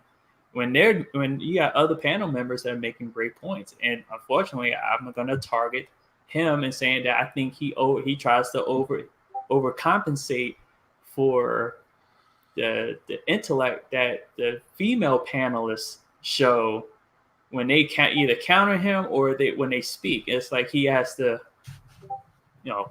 overcompensate for that. But that's just me. What was what game are we on? Oh, I was about to what game? 2015 Packers won that one, and DJ took the Skins. Oh yeah. DJ took the Skins, and me and VF took the Packers. Yeah. So the next game was the Lions and the Vikings. The Vikings took this one easy. I took the Lions. Yeah, Did I take the Lions? No, y'all two took the Vikings. Okay, cool. Kirk Cousins, 24 for 30, 242 and a touchdown. Dalvin Cook, 18 for 62 and a touchdown. Stephon Diggs, 6 for 92 and a no touchdown. Yeah, I need to go check Kirk Cousins' stats. I want to see if he should be closing in on 30 touchdowns. He has 24. Yeah, really? With 3 games left, he only has 24 touchdowns, 24 touchdowns and 4 picks. Come on, Kurt. So he needs 2 more. He needs 2 more. I mean, he got an 80% completion percentage. Jeez, 24. Hey, 24 and 4. That's damn. Well, no, I'm sorry. But he should be. Come on, for the contract he signed, he should be throwing more touchdown passes than that. Come on. I mean, no. We already know he got that contract. He was supposed to produce a lot more. I'm like, he's he has a good season. I'm not But you know, knocking, but you know, he definitely needs to produce more touchdowns. but you know why he got that contract though, right? It wasn't because of performance. He got that contract because he got tired. No, he got tired of being franchised over and over and getting that guaranteed money on the franchise. Yeah, so but the next team that got him, I mean, he had leverage to get guaranteed money. It wasn't because of this. On his stats. Okay, I see what you're saying, but that's what I'm saying. It was based on his performance. It was based on his performance, but also compared to like the availability. I'm like, it was the right time, right place. I get it. Yeah, but I mean, at the same time, but he was like the best free agent available, and in Minnesota was desperately looking for a quarterback. DJ, think about this though, DJ. It doesn't matter if he was the best one out there. He had leverage to get guaranteed money because they franchised him 3 years in a row. Yeah, but think about this. Think about the fact that the second league leader in touchdowns is fucking Jameis Winston. So I mean, Lamar Jackson is first with 28. It's not a big touchdown year, so we can't knock him when everybody else. Because I'm not comparing Kirk Cousins to everybody else. I'm comparing Kirk Cousins to Kirk Cousins. Okay, but what I'm saying is, man had 30 he had 31 touchdown passes last year. So basically, this year you expect him to lead the league in touchdown passes. I never said lead the league. I said at least get 30 touchdown passes or more for the contract that he signed. But what they're paying him, he should be throwing way more touchdown passes. But DJ, what I'm saying is overall the trend this year. I don't care about everybody else. Man, that doesn't make sense. I've been saying this from the very beginning. I've been consistent on this. Is that I've been comparing Kirk Cousins to Kirk Cousins. But it's not even so much comparing him. You keep throwing everybody else and whatever is trending. I am comparing Kirk Cousins to the contract he signed. Okay, he should be throwing 30 plus touchdowns a year. But DJ, since he signed that contract. What I'm saying is you can say throw everybody else out, but they matter because if Kirk Cousins don't matter to me. But you're not making right. That's what I'm saying. Because I've been consistent on this issue with Kirk Cousins. I have not looked at him compared to everybody else in the league. I'm saying for the contract that he signed, not the contract that another quarterback signed or the amount of touchdown passes another quarterback has thrown. I've compared Kirk Cousins year in and year out to what stats that's for the contract that he is being paid. Wait a minute, man. Wait a minute. You said this 4 times. Because apparently you can't hear a damn thing I'm saying. What you're saying, but you gotta understand. Because I'm being consistent. That's what I've been saying. Okay, I have to repeat myself. I'm going to have to repeat myself. Just because you're consistent, that doesn't make it right. What we're asking you, this is what we're asking. Hold on. From the beginning, I already stated this in my opinion, so you can't really say I'm right or wrong. I'm just saying. But with that being said, why let other people get their opinion in? You got your opinion. We're telling you, like, look, the reason why if you talk about other people, let other people get their opinion. Whatever. Okay. Once again, just the reason why he got that contract is because he signed right time, right place. Yeah, this is my question. He signed 3. He signed 3 guaranteed contracts. He wasn't going to get sign. How many franchise tags he had? Franchise 3 in a row. And that's what the Skins did. And you know what the franchise tag? But Minnesota was in a situation where they were looking for a quarterback to take them to the promised land. And they looked at the best available quarterback was Kirk Cousins, who was coming off 3 consecutive seasons where he consistently passed for at least 20-some touchdowns or more. And I'm gonna tell you right now, had a low interception count. But I'm gonna tell you right now, no team would assign him to a non-guaranteed contract. No shit. I'm not worried about those other teams. I know that. It doesn't matter. It doesn't matter what school. It doesn't matter what team was he went in a desperate situation to find their missing piece. Okay, and they threw all that money to him and it was guaranteed. For Kirk Cousins, it was the right time, right play. That's I have a fine. question. But it doesn't matter if But it was Minnesota. I'm Any other holding team, him to a standard I have for a that question. contract That for is him fine. to throw. I And have a that's question. all I've been saying. okay, and I with have a that being question. That's all said, I've been saying. it doesn't matter what team would have signed him. He would have walked and went somewhere else. Here's my question. If the contract if it was not guaranteed, he would not have signed anyway. It doesn't matter if it was the Vikings or not. But here's my He had question. that leverage. But here's my question. Okay, so DJ, you don't agree that everybody else's stats are relative to your Pelican standard? Man, I'm not mad because he left the Redskins. That's the front office that I'm mad at because they botched that situation. Ravens Nation also said he has asked to do that. They have a run game. He doesn't need to throw over 30 passing touchdowns. But that's part of what I'm getting at. It's like, DJ, are you not agreeing that his stats are not relative to everybody else's stats and the trends in the league? I don't care about everyone else.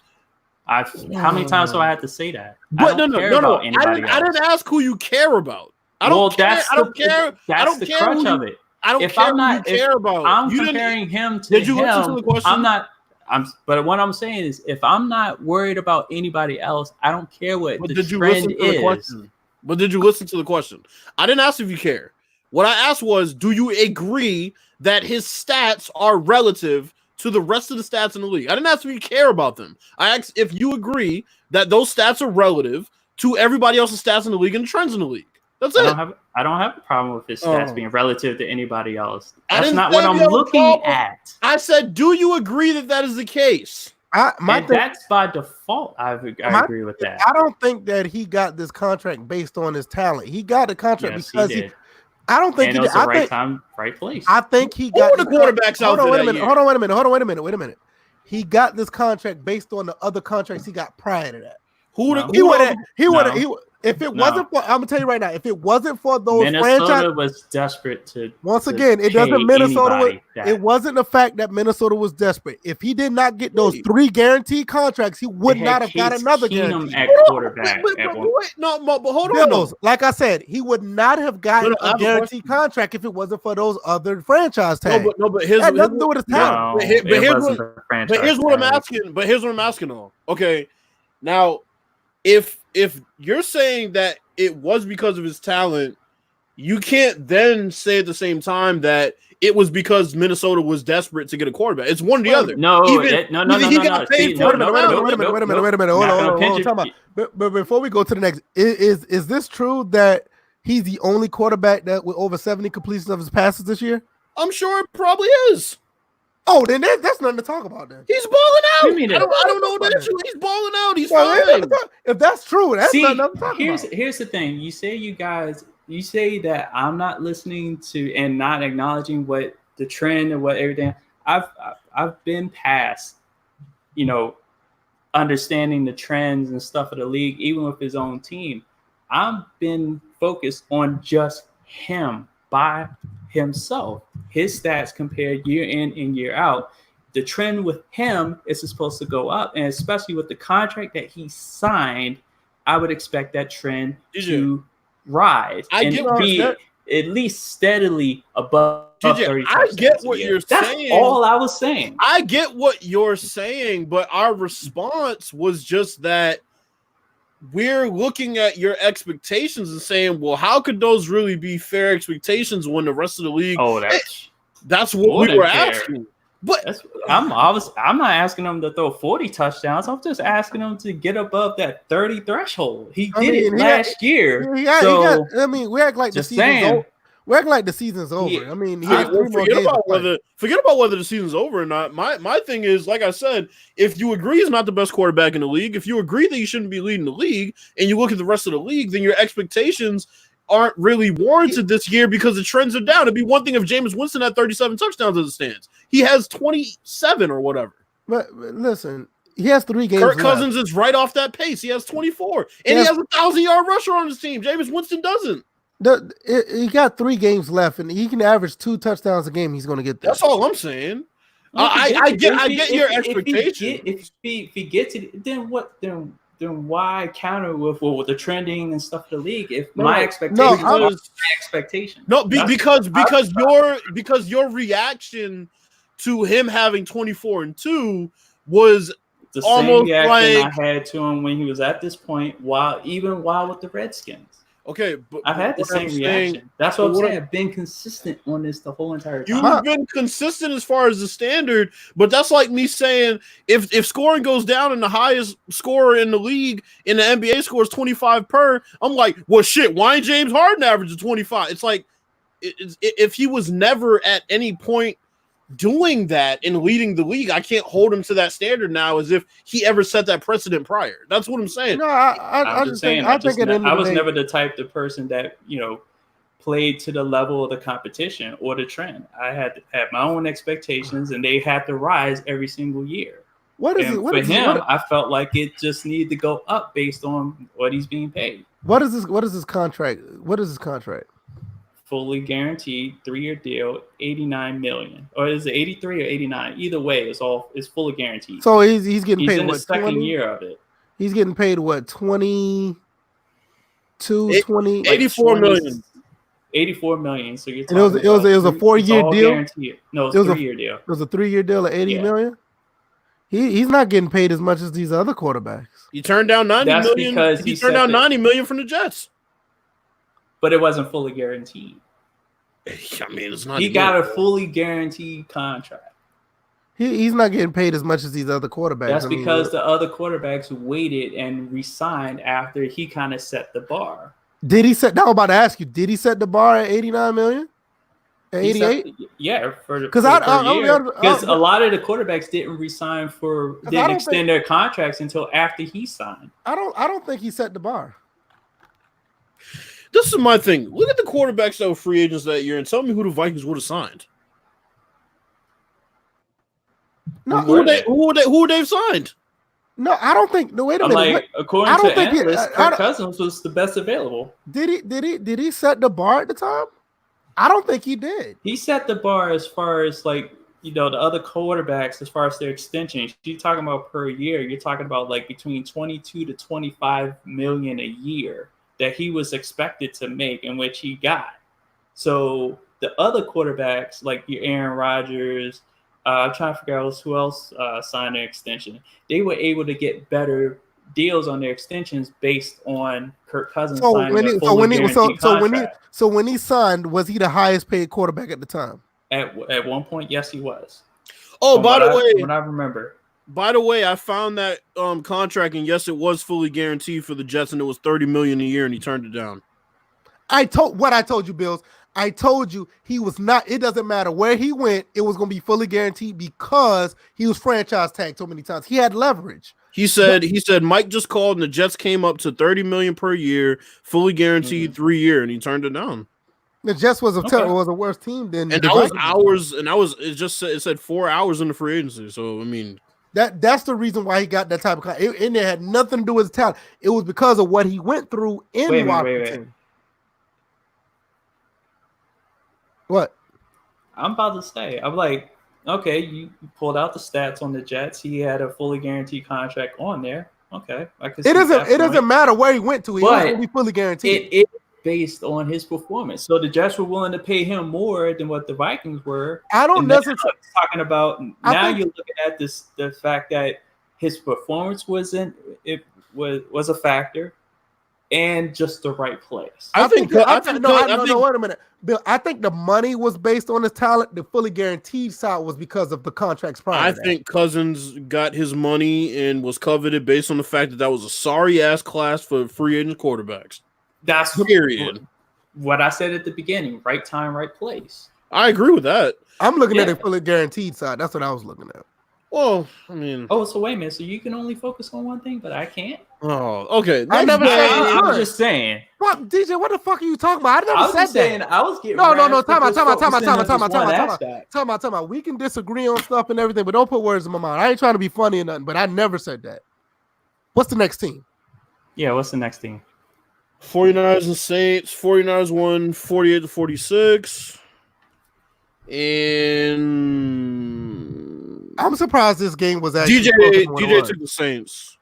I'm surprised. Yeah, that was a good game though. It was a good game. I didn't think it was closer than what it was though. I didn't watch it. I honestly thought the 49ers were going to beat them by 2 touchdowns. Yeah, I didn't watch. I was watching whatchamacallit. I was watching. I was like, I didn't think the Saints offense was going to play as well against the 49ers defense because the Saints offense has been somewhat anemic as of late.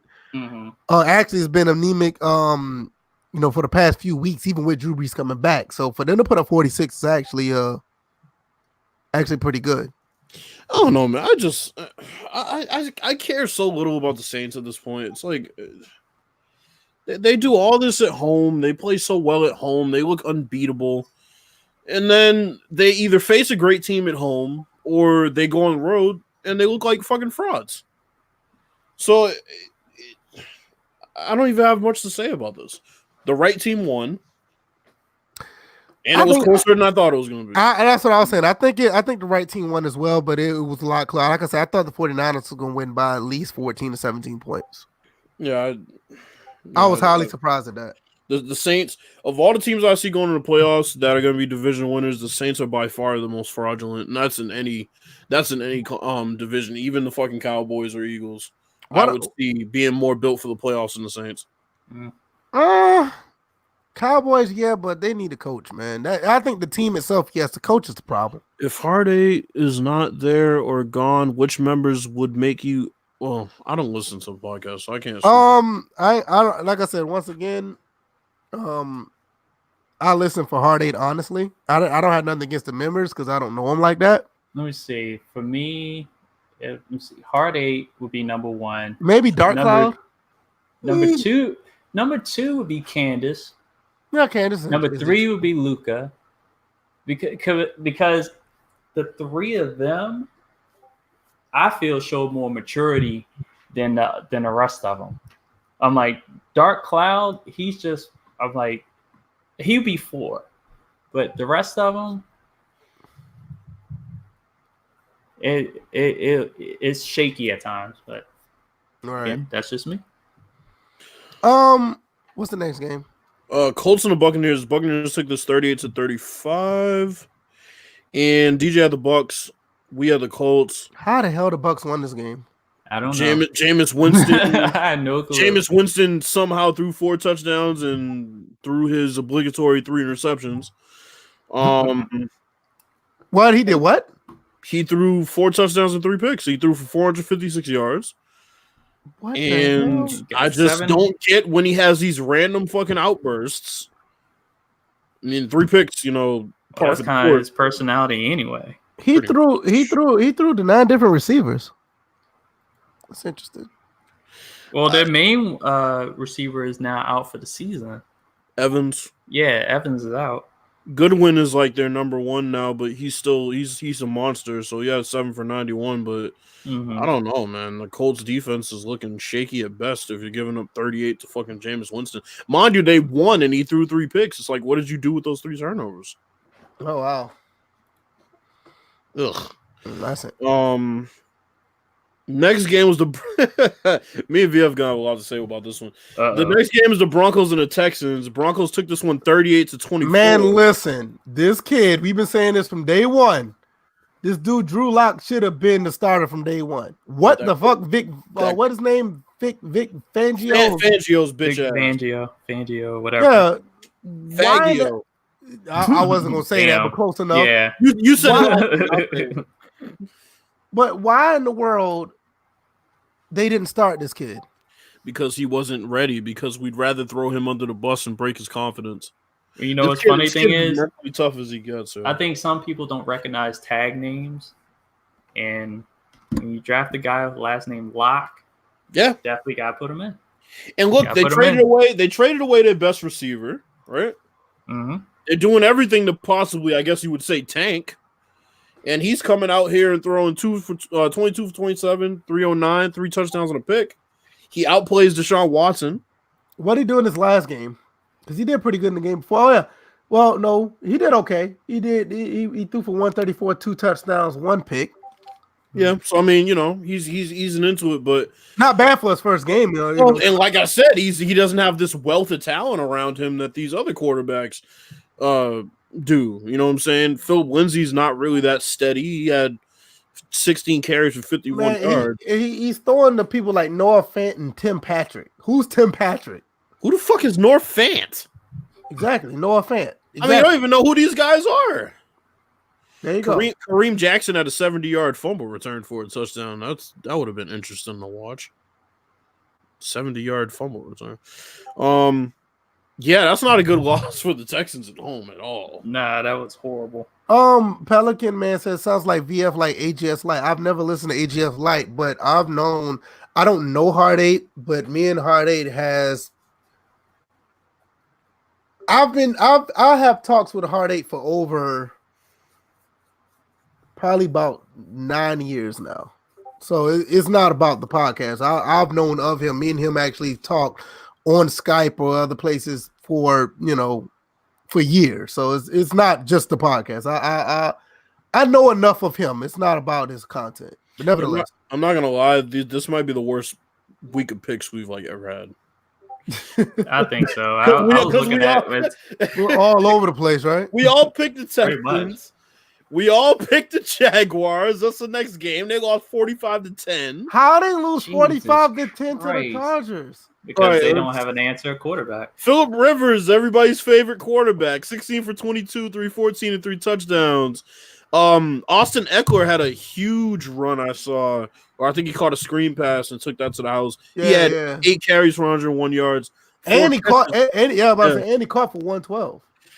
Oh man, Gardner Minshew's back in. They have no idea what they're doing at quarterback at this point. He actually didn't have a bad game, but he just had a lot of incompletions. It's not even that. It's just like you bring Nick Foles back after he's healthy. You break Gardner's fucking confidence, and then you go and sit Nick Foles again. But Nick Foles stunk up the joint, though. He did, but what I'm saying is, it's like just stick with Gardner Minshew in the first place. But the sad part is you have Philly fans that wish that they still had That's what I'm saying. Like, what That's the crazy part, and they shit on Carson Wentz the whole entire time, and it's insane. I low key understand it because he won them a Super Bowl, but I don't fully understand it because Carson Wentz carried the heavy weight. That's what I'm saying. No, I'm saying it's like the way I don't understand it because of the way he won. It's not like he went through the whole season. People can go back as far as probably 2014. I was saying this about Nick Foles. When there's no type of expectations, he plays damn good because nobody's watching. Nobody has any expectations for the team to do anything, and he plays with no pressure. Well, not only that, nobody wants to talk about the St. Louis. Was it the St. Louis Rams Nick Foles? Nobody wants to talk about that. That's what I'm saying. When you hand him a starting job and say, "Here you go, Nick Foles." Yeah, I forgot about that time in St. Louis. What about the Chiefs? What about the Chiefs? Oh yeah, that's right. He was. What about he was on the Chiefs? What about the first time in Philly? I mean, it's like we've been here before. We know what this man is. He's a fraud. That year, the Eagles won the Super Bowl. Carson Wentz had it was up for NFL MVP before he injured before he got hurt, before he missed the rest of the season. And just like there have been times in the past where the backup quarterback has come in and led the team for the Super Bowl. Jeff Hostetler comes to mind right out the gate. And then when they made him the starter, and then when other teams made him the starter, he wasn't as good. And part of it is just that the team kind of just rallies around each other when, one of their best players goes down, and they all kind of just buckle down. And, Philly's had the talent. They kind of overachieved the year they won the Super Bowl, but you look at them now, and it's like maybe they weren't as good as you think they were. Maybe it was just adrenaline and getting hot at the right time, which the NFL is really about come playoff time. Pretty much. Jesus Christ, 45-10. I didn't see that coming. No, nobody did.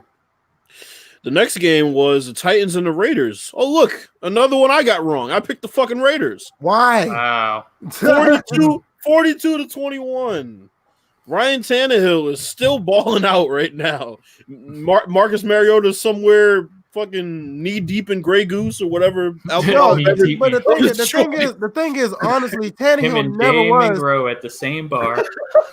I know, right? Hey, the thing is, Tannehill never was a bad quarterback. It was in a bad situation. He was on the Miami Dolphins. You see the state that they're in right now. I'm sure he's happy he's gone from there. Right.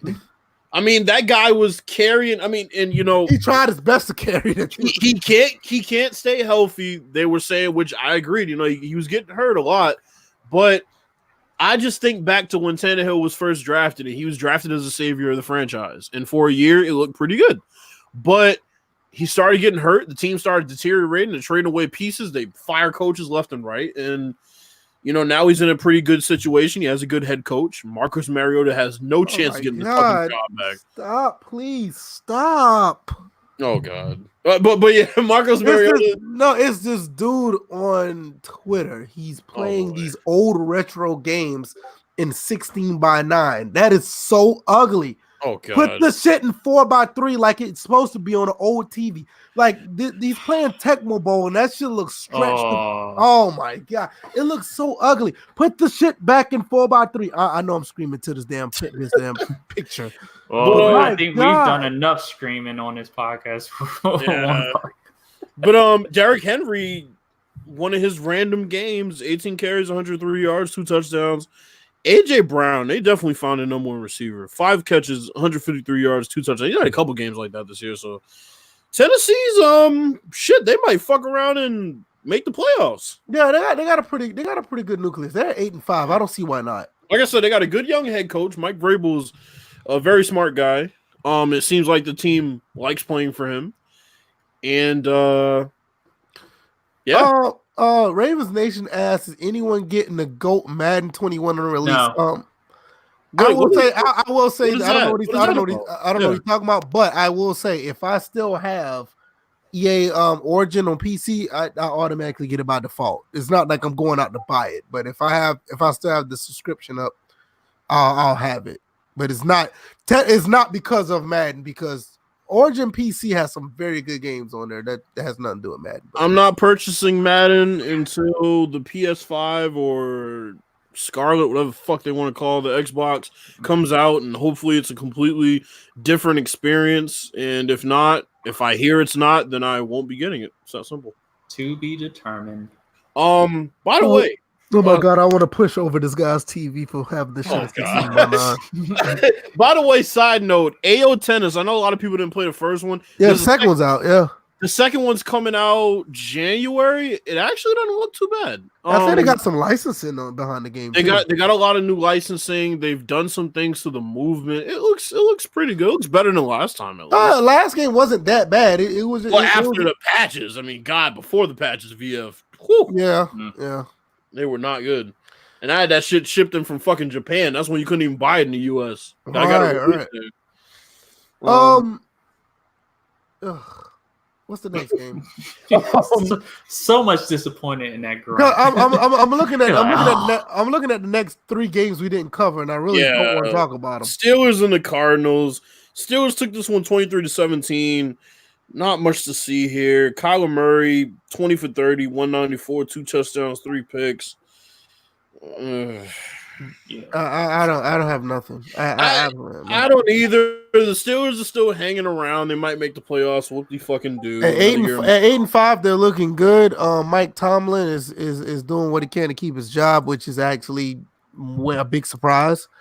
But nevertheless, what's the next game? I don't have anything else. Hold on, let me because I see the last 2 and I really don't. Well, one of them is okay, but the other one... I'm trying to see, who do we pick? Let me go back. DJ took the Steelers, and we took the... God, I don't think I've gotten one right yet. Fuck. Yeah. Seahawks and the Rams. I'm pretty sure I took the Seahawks for this one. No, I took the Rams. I took the Rams. You two took the Seahawks. The Rams took this one 28-12. Surprisingly. Yeah, that was Seattle randomly shitting in the Russell Wilson, 22 for 36, 245, and a pick. My fantasy team hates you right now. Nah, the numbers aren't bad. The pick is the blemish. The pick is the blemish, and the fact he didn't put a touchdown on the board is a blemish because he's been. That's what I'm saying. If it was just 0-0 on the touchdown interceptions, it'd have been just an okay day. The interception makes it look bad. Jared Goff, even when he plays well, he doesn't play well. 22 for 31, 293, 2 touchdowns and 2 picks. This is the same thing that I'm saying. It's like the 2-2 just makes it. Why does Todd Gurley have the same stat? I dare anybody. Go back and look at the stats the past 4 weeks. I swear this motherfucker done had 23 carries for 79 yards the past 3 weeks in a row. Probably did. It's like every week, it's like, I don't know what it is.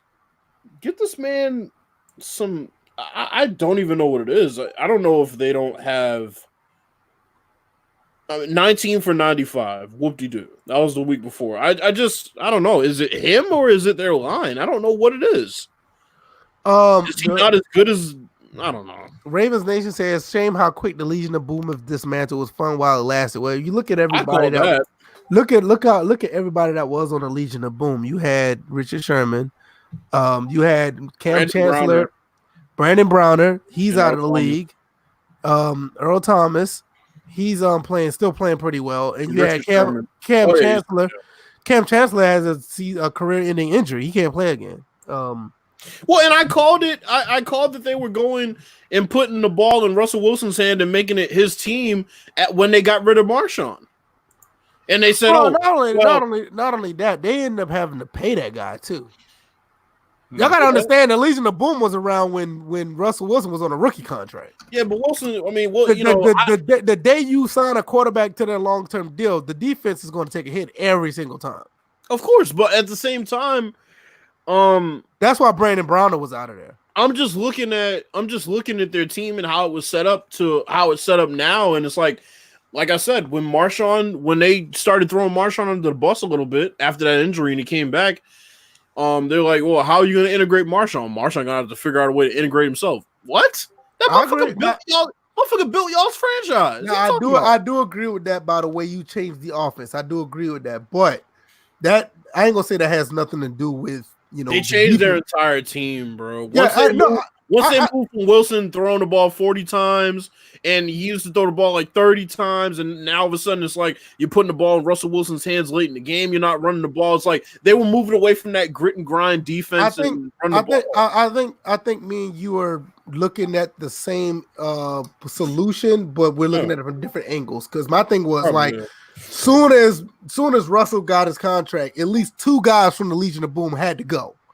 I mean, that's just how it went, at least 2. And luckily, they didn't get rid of the second person because Cam just could not play anymore. Yeah. You see what I'm saying? But I see what you're saying from the. It's like, look at how Earl Thomas reacted when he got hurt and he flipped Pete Carroll off on the way off the field. It's like that was. But at the same time, they literally that situation was about money because they literally did not want to pay them because they knew that Russell Wilson contract plus other.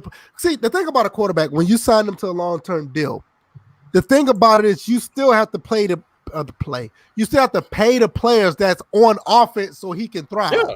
So it's not just you're going to just sign this quarterback and it's going to be okay. The offensive guy is going to get money too because you need him to have people around him. The defense is always going to take that hit.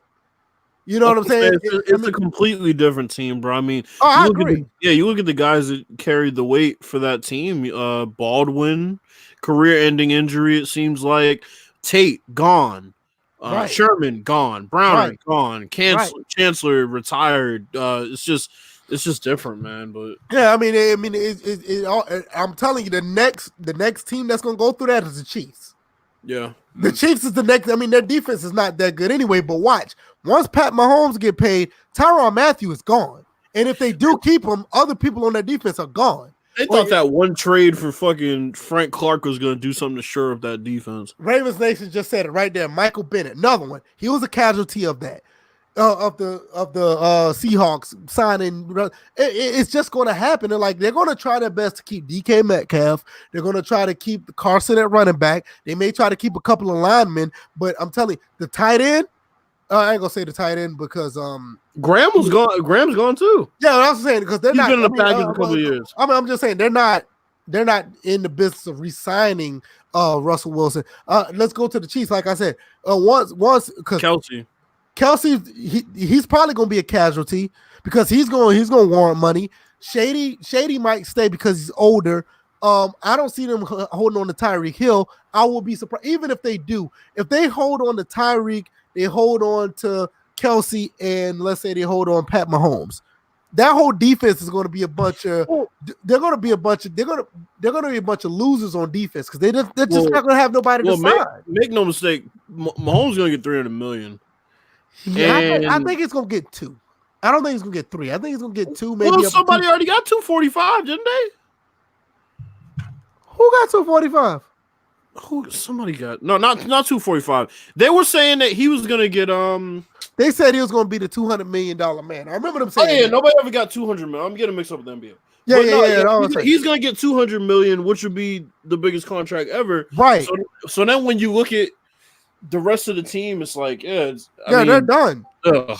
They're done. I'm saying they're gonna try. I'm saying they may try to keep Kelsey, and they may try to keep Tyreek Hill. Oh wow! And they're gonna keep Shady McCoy because Shady is a veteran. He's gonna play for the minimum.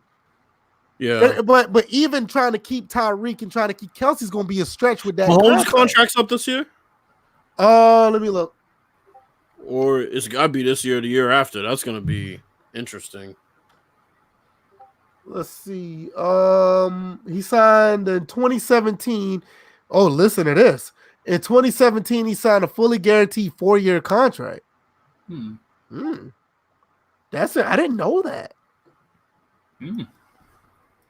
So when does the contract go? So 2017. He got 1 more year on the contract. 2021. Yeah, he got 1 more year. And like I said, after that, like I said, Kelsey and Tyreek Hill are like the only 2 that they may try to hold on to, and that's gonna be tough. Okay, so Russell Wilson signed for 157. That's 4 years, 35 mil per. Now, mind you, Pat Mahomes is still on a rookie deal. His rookie deal just happened to be fully guaranteed, which is that motherfucker might fuck around and get 40 mil a year, bro. I'm telling you, he's probably gonna get like a 5-year, $40 million deal. Did they even sign 5 years? Well, yeah, I guess. Yeah, they do 5 years. It says a 5-year, $200 million extension would enable Mahomes to reach the coveted 40 per year level, but with the 2 years remaining on his contract, his total cash under such a deal would be approximately $226 million over 7 years. It ain't no way that defense is fucked. Yeah. That defense is through if they do that.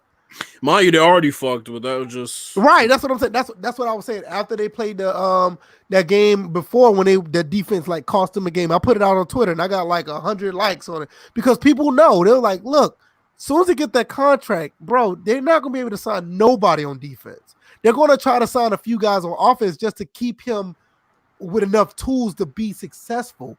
But as far as the defense is going to be a casualty. Right. And when that happens, like, yo, you think defense is bad now? Okay. So the last game of the week was the fucking Giants at the Eagles. The Eagles took this one 23. They won in overtime. 17 in overtime. That was depressing because DJ took the Eagles. Yo, they literally said that even though the Eagles won, they looked terrible in this game. Yeah, it was drop passes, balls thrown in the grass. I didn't watch this game, so I don't know. Eli was lighting them up at the beginning. Whoa! Wait a minute! Slow down. What? Let me put this up. Chris Thomas turned 32 today. One of our loyal listeners. Happy birthday, hey, you old ass nigga! Happy birthday, bro! Hold on.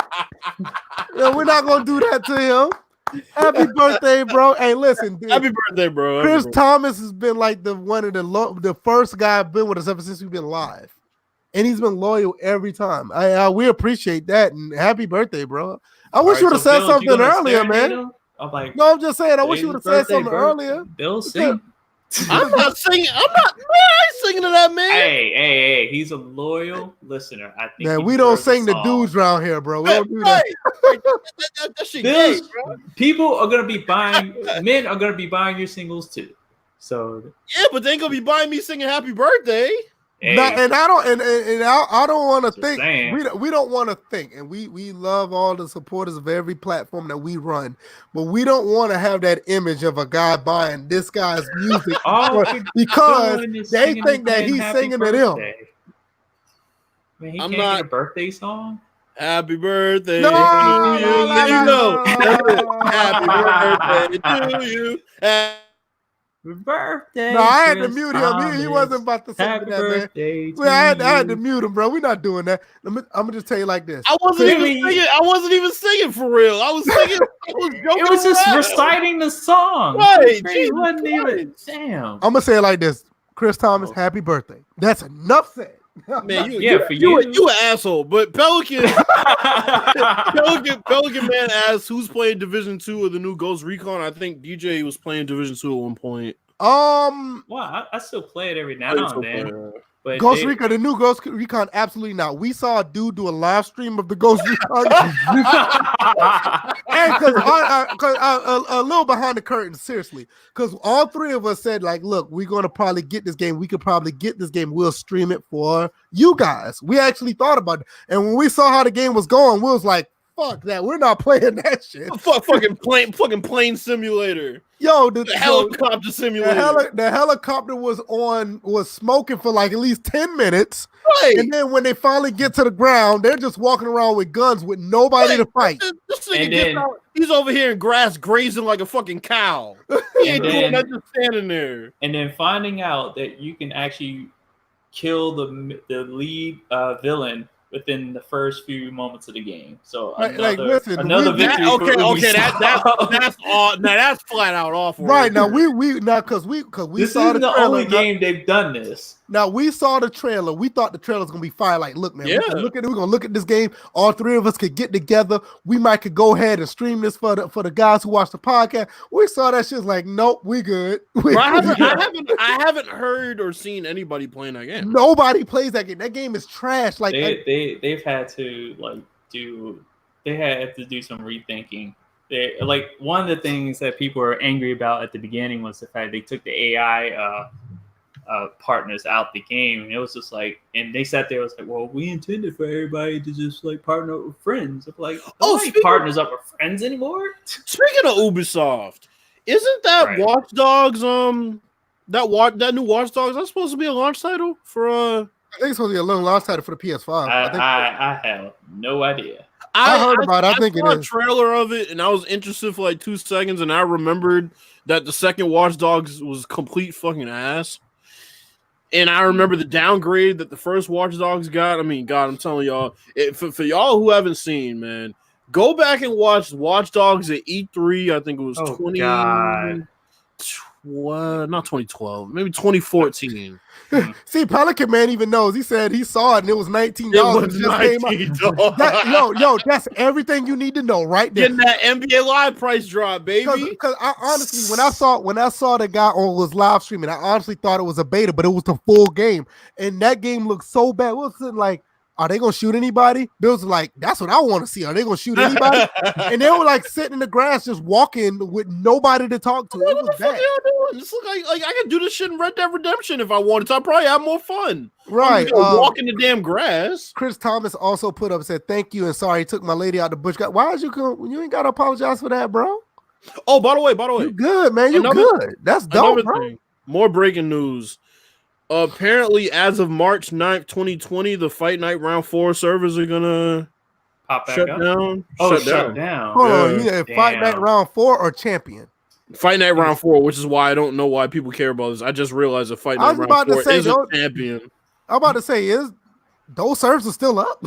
Yeah, they're still up. Somebody says back. It's time to bring boxing back. Yeah, well, whatever. Whatever. That's all the picks, right?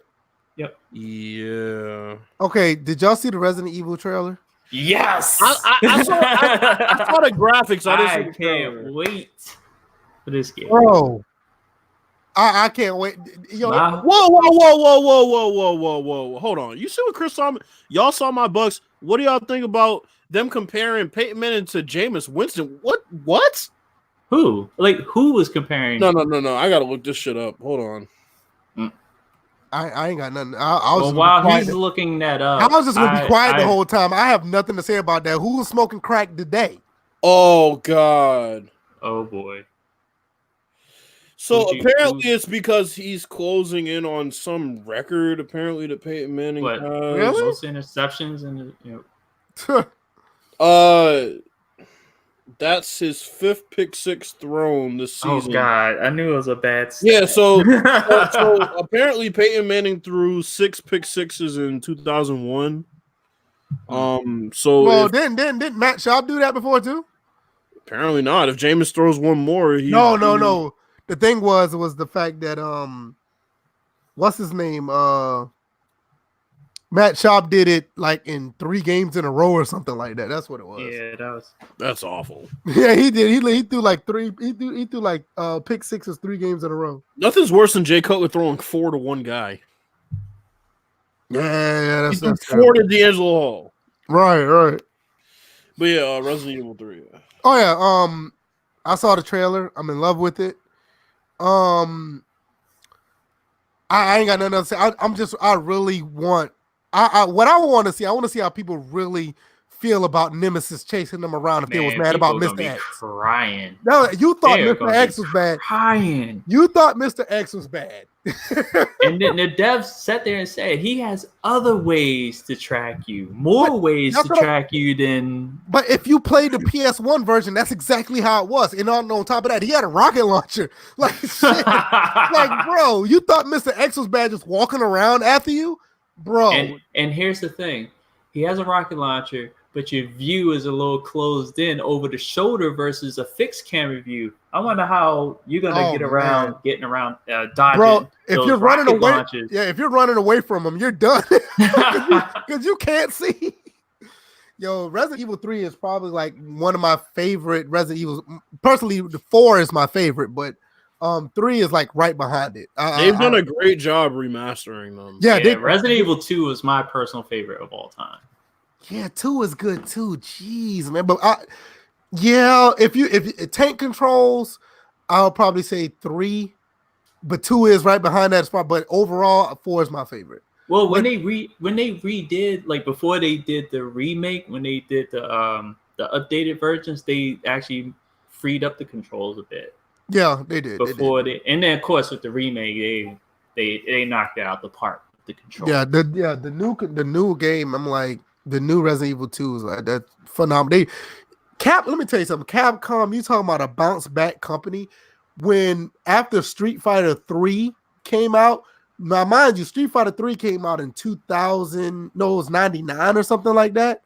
You gotta understand that was like a 10-year period till Street Fighter 4 came out, and that's when that Resident Evil 5. I mean, even Resident Evil 4 was it was a good game, but it wasn't like Capcom-esque. Like they started out with coming out with Monster Hunter, like all the games Capcom. Like you talking about a company that bounced back. They did a fantastic job of bouncing back as a company because they were dead in the water after Street Fighter 3. You know, they were like nothing from 99 to what 2008. They were nothing, literally. It's like it's amazing, but yeah, they done a phenomenal job. It's like other games, Resident Evil 7. What other games they came out with? I mean, they came out with, even with the Marvel vs. Capcom series, they came back. Marvel vs. Capcom 3, Ultimate Marvel vs. Capcom, Tokunoku vs. Capcom. I'm just waiting I'm ready for Resident Evil 3. I'm going to go and run back and play Resident Evil 2 again. I'm actually probably going to play the PlayStation 1 Resident Evil 3 again. See, the funny part about Resident Evil 2, I'm heavy into like the game soundtracks. And Resident Evil 2, especially when Mr. X showed up, I swear they definitely knocked it out the park as far as the soundtracks. Like Mr. X soundtrack remind me of the Terminator's soundtrack whenever he popped up. Right. DJ Pelican Man asked a question. He said, "Should Candace be back or Cycle both in the?" I really don't care personally. That was a funny situation. Candace deserves to be back more than Cycle. Cycle was just drunk and just that was Cycle. I don't. He was probably intoxicated beyond belief because the only way it just seemed like he took what Hardhead said and took it personally and just took it to a level that it didn't have to go to. So my thing, I'll put it like this, and it's not, like I said, once again, it's not a knock to their podcast because it's very successful, them and Weapon Wheel. My problem is like I think it's an oversaturation when you have more than 3 people. That's And just me. I'm starting to think Pelican Man's a plant for AGS. I mean, it's That's fine. a lot of AG. No, I'm being funny here when I say this, but it just seems like there's a lot of questions about AGS. I mean, it's fine. I mean, I don't coming have from one person. I mean, there's no. Who sent you? Right. I mean, the thing is, at the end of the day, there's no beef or ill will towards those guys. I mean, I don't have a problem with them. I mean, look, they run circles around us as far as people watch them. I mean, we're the best, smallest podcast in the world. I don't even think we have to explain ourselves. If a person asks a question, we answer the question. Right. If somebody takes it out of whack, then that's on them. Yeah, it's on them. I agree. I mean, it's just, I feel like we're comfortable with what we talk about and who we talk about. And it's nothing about, it's nothing to ill will towards it. Trust me, if we don't like anybody, you would know. Trust me. Act Soft Drink Sports. You'll know. Nevertheless, man still believes in censorship. But, yeah. Right. I mean, nevertheless, Pelican Man also asked another question. Aside Resident Evil good game, we're looking forward to getting next. I don't need any more games personally, but I am looking for the last. I said AO Tennis too, but I mean that's more of just curiosity. There's no game I'm really anxious to play, honestly. I mean, I have my Call of Duty. I've been playing the hell out of Call of Duty.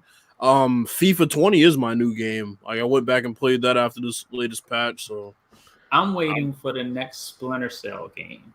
I'm waiting for Last of Us 2 as far as new games, but true. But I think I might wait until the next generation consoles to even play that. I literally, and y'all already know what I have in this room. I literally have games that are up here that are old games that I need to finish, and there are some games that I haven't touched yet. Now, every original Xbox game I've played, but there are some other games that I played on other consoles that I bought and haven't touched. So, game that I'm looking forward to playing is probably an older game, but what Resident Evil, what game I'm forward to buying next is probably Last of Us 2. Yeah, I just feel like I'll get. Oh no, there's another game. It's on Steam. It's called Get the Fuck Out. Now that's a game I'm actually looking forward to. Y'all don't. Oh, I know that game. Okay, well, you just reminded me of one then. Flight Simulator. Oh yeah, that's the game. You was like it was an instant buy. I'm definitely getting that. It's coming on PC first, but once it comes on Xbox, I'm on it, bro. Yeah. But yeah, no, that game Get the Fuck Out on Steam. I think it's a PC exclusive. That look like that's going to be a really good game. It's really good. What's it about? It's a 4-player co-op game where you fight. I think it's like a DJ. Did you see the trailer? Yeah, I saw it. Okay, so it kind of reminds you of like Doom. But it's a 4-player co-op where you fight against a bunch of zombies and monsters. Actually, there's a similar mode. It's in Gears 5. Yeah, it's kind of similar, but the difference is you have to solve puzzles to get ahead. Mm-hmm. It's not just like you're just right. It's not like Killing Floor where you're just killing a bunch of zombies and go to the next wave. You actually move. Well, it's funny. Go ahead. With Gears 5, that situation is that not only are you fighting your way out, you're also trying to escape being gassed to death. Yeah, so that too. It's kind of like you have to keep moving. You have to fight quickly. You have to kill efficiently, and you have to get out of dodge before that room fills up full of gas. You have to solve puzzles. You have to figure out how to break the code to open the door to get to the next level, and you have to do it in a timely manner. Because, like you said, there's other things that are like gas that can kill you. So it's a very innovative co-op game that I that's one game I'm actually looking forward to. So that's it. What y'all saying is nobody's buying that Jesus Christ game. No, we're not touching that. My only thing still funny as hell because I was the video I shared in the Twitter DMs from Young Ye. That was just hilarious. The only thing that man got crucified because he ran out of Jesus juice. And they actually included the resurrection, and his meter was in blue. They have a Jesus. Listen, Jesus simulator. I'm not. And listen, I'm gonna tell you right now, I'm not touching that game. Yeah, Pelican man. It's something You like get Portal. struck by lightning if you died before you got to the resurrection. Right. Well, Yeah, and Pelican. It's Well, somewhat that's what like happened, Portal. though. It's a very good game from what I see. I want to try it, but I'm not touching that Jesus game. I'm good. But my thing is, I'm really Jesus simulator. I'm actually curious to see how it be received once it comes out. It's like why the fuck does Jesus have a meter for? He should be able to do whatever he wants. bro, he should. If we're really thinking about this logically, this is Jesus in the New Testament. Jesus in the New Testament, he can't be touched based on the Bible. He's impervious. He knows everything that's coming. Well, until he got on it, until he was crucified. Well, that was the Old Testament. But apparently, we know why he was on it. That was the Old Testament. He didn't have enough juice. You all can put money together to get you all can put money together. That's what happened. You all can go to hell. You all can put money together so DJ could stream that. So nah, that's okay. Fuck that. Well, you know what? What I would do is I would stream that, and then afterwards I would stream hatred. Oh god. We all going to hell. I know, right? What else we got before we go? You got anything? We were supposed to be talking about the NBA today, but obviously that's no. You know what? I meant to say it in the beginning. I wanted to talk about the NBA, but all the MLB the show and the Patriots doing. Yeah, we can throw that to Thursday because it was just too much going on this weekend for me to. I had to put that on the back burner. I didn't mean to, but the MLB the show thing kind of took the cake because I was like, wow, they really doing that. You know, it's gonna be interesting to see. You know what? These damn console war clowns aren't even going to buy the game when it comes out on Xbox. Well, the Xbox heads will. I'm not going to say the Xbox heads will. The baseball heads who want to play a baseball game that has an Xbox will. These corporate clowns, they're not going to. You know why they're not going to buy the game? Because it's not exclusive. That's why. Now, if MLB the show was jumping to Xbox and Xbox being exclusive, they'll buy it then. But since it's a multi-plat, they're not going to buy it. Now, the baseball heads will. I agree to that. Yeah, clowns. What you got, DJ? Before we go. Well, I did share that one meme of the Joker with the bomb. It was like, let's not blow this out of proportion. Right. Yeah, this. I'm like, about anything? Because. Huh? No. I mean, you said what are my final thoughts? It's just on. No, what's your final thoughts about everything? Yeah. Oh yeah. I'm like, had another good podcast. Me and VF almost came to blows, but it wasn't even close. Hey, man, what? Words in my mouth, man. Mind you, I'm just sitting here like. And the funny thing was, when I was thinking about it, I was like, I should have said, you know, I wasn't trying to put words in your mouth. That was what I was interpreting off the fact that, you know, I was looking at it. You know, I did the whole, I'm only looking at this. And you were all of a sudden, when we got to the point where we were comparing, and then you was like, well, I'm just specifically talking about this. So I was just like, we were both doing the same thing. It's just you were on the opposite side when I did it versus when you did it. So it's kind of like that thing. And Pelican man was like, please don't fight. I don't want nobody to get kicked off the podcast. Listen, we're not that kind of podcast. But you know what? At the same time, how it ended tells you right there that we're a different podcast. We're a different set of people. We can handle disagreements way better than anybody else. If this was another podcast, bitch, you bitch. It died at that moment, and that was it. And we were laughing like seconds later. So none of that's gonna happen. It's not that kind of podcast. Trust me. Right. It's not. We have disagreements. Sometimes it may get a little aggressive. It's nothing too crazy. We talk. For those of y'all who don't know, here's another thing. Here's another peek behind the curtain. We talk for at least 30 minutes after we finish this podcast. Mm-hmm. There's never been a time we finish the podcast and it's like, all right, see y'all later. Like, it's just like never happened like that. Like, I know a lot of these podcasts kind of operate like it's just business, but it's like we can talk about shit outside of the topics on the podcast. Because that's what we did way before we started this. And that's the thing. It's like I could be in the position that I am and take a stance and know that none of these two are going to get hurt from the stance. They're going to come after me and I'm used to it.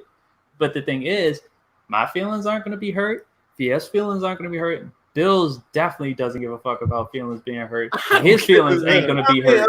So we have our opinions and move on. I mean, that's literally what it is. It's like we're so used to disagreements because we all think differently about certain shit, and there's nothing wrong with that because we know that in the end we don't all have to agree.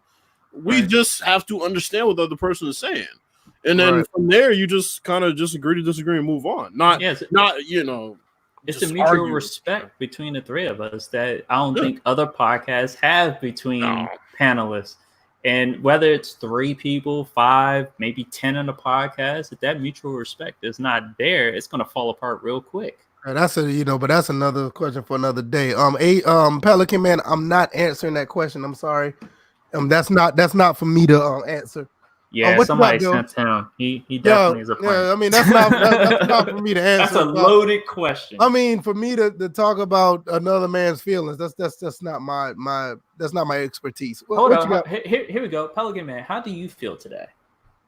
I'm not even asking him because I'm saying I don't care about another man's feelings. I'm just being funny, but it's just like sometimes you just have to flip it on somebody. But like, how do you feel today? I'm gonna tell you right now, emotionally in your life. I'm gonna tell you right now, for us to have people from those podcasts to come to us, that tells you a lot about how well our content is. Because you gotta understand, we average anywhere between 12 to 20 people on our podcast. Per episode, and we do 2 episodes a week. They do 1 episode a week, and they get 4, 5, 6, 700 people. You kind of see what I'm saying? Ravens Nation's just put out there. I just noticed Pelican's profile picture is 2 pizzas and 2 chicken wings. but you kind of see what I'm saying? They're like, they run circles around us almost by 7, maybe 500%. And we're being compared to them. So they just, to me, I just feel that I feel flattered because of that, because there's other people who listen when we think they're not, but we kind of knew that. Bill, and I definitely have to answer this before Bills comes in. Black Bond's not going to switch podcasts. He likes white women. Okay, next question. What you got, Bills? Yeah, man. Thanks for everybody that came through.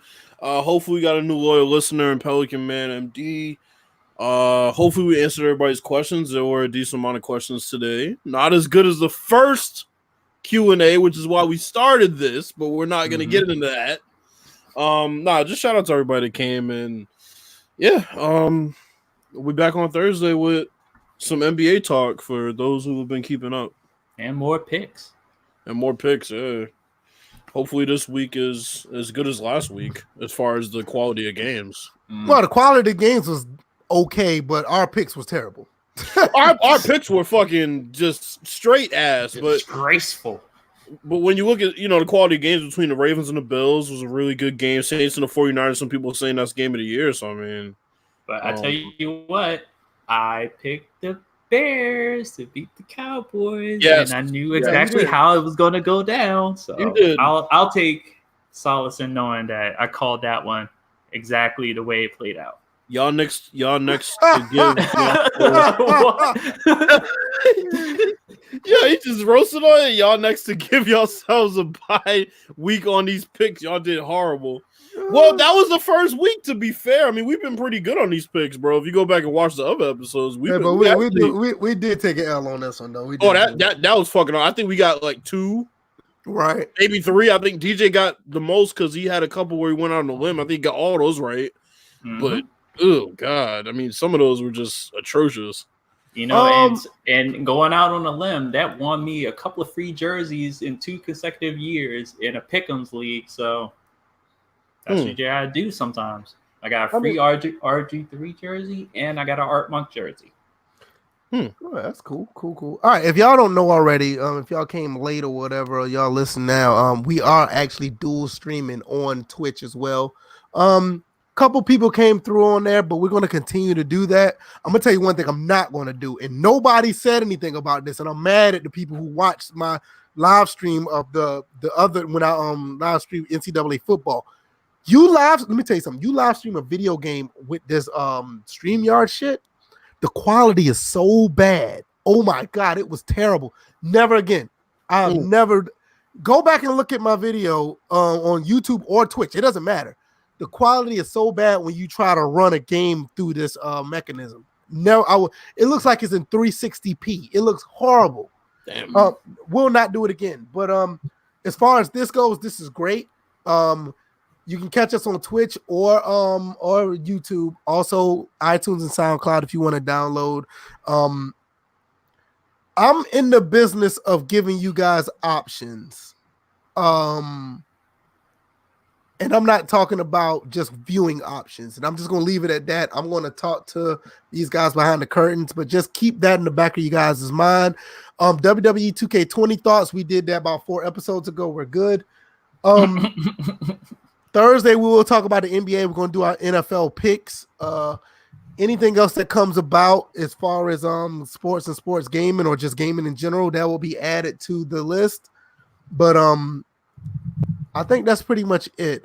We went pretty much decent around the time of our normal episode.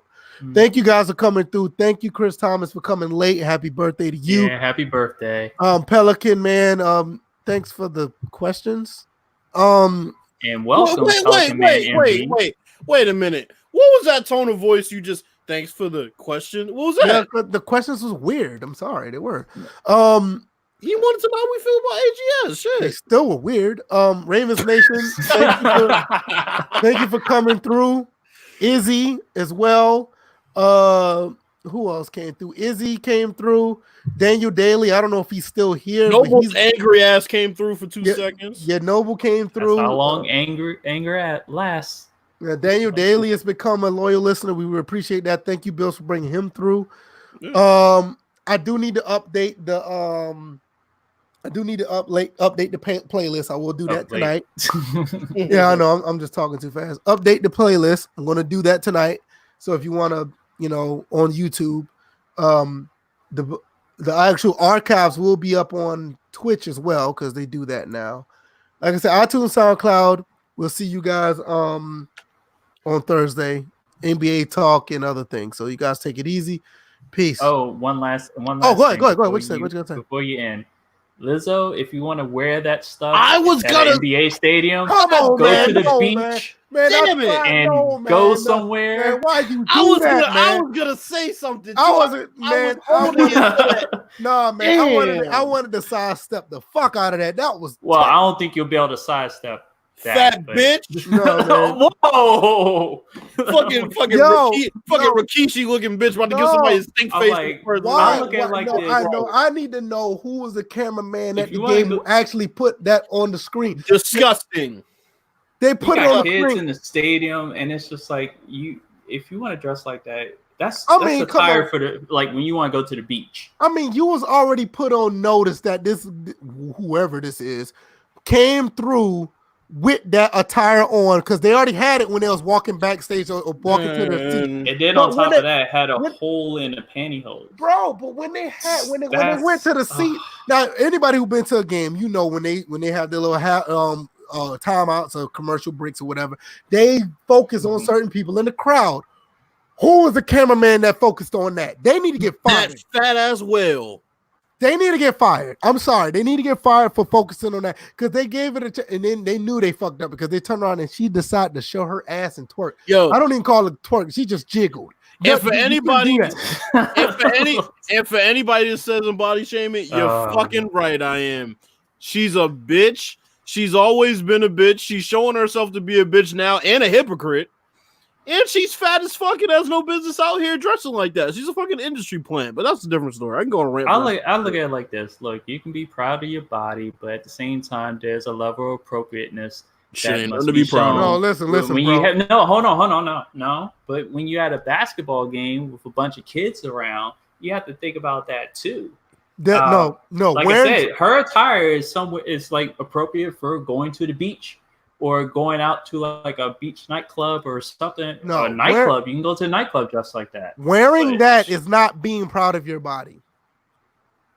That's your opinion. I'm like, she feels very confident. Okay. No, she's confident enough to wear that. She's confident. We're gonna talk about this after the podcast. We got because I got a lot of stuff to talk about. She may feel that way, and that's fine. But that's the way she feels, and I guess that's all that matters. But personally, you cannot be. No, I'm done. Let's go. I'm out. Man, get that broken. Man, get that fat hog the fuck out of here. Wow. Okay. We're out. We'll see y'all next time. Peace. Peace. Peace. Nationals, World Series.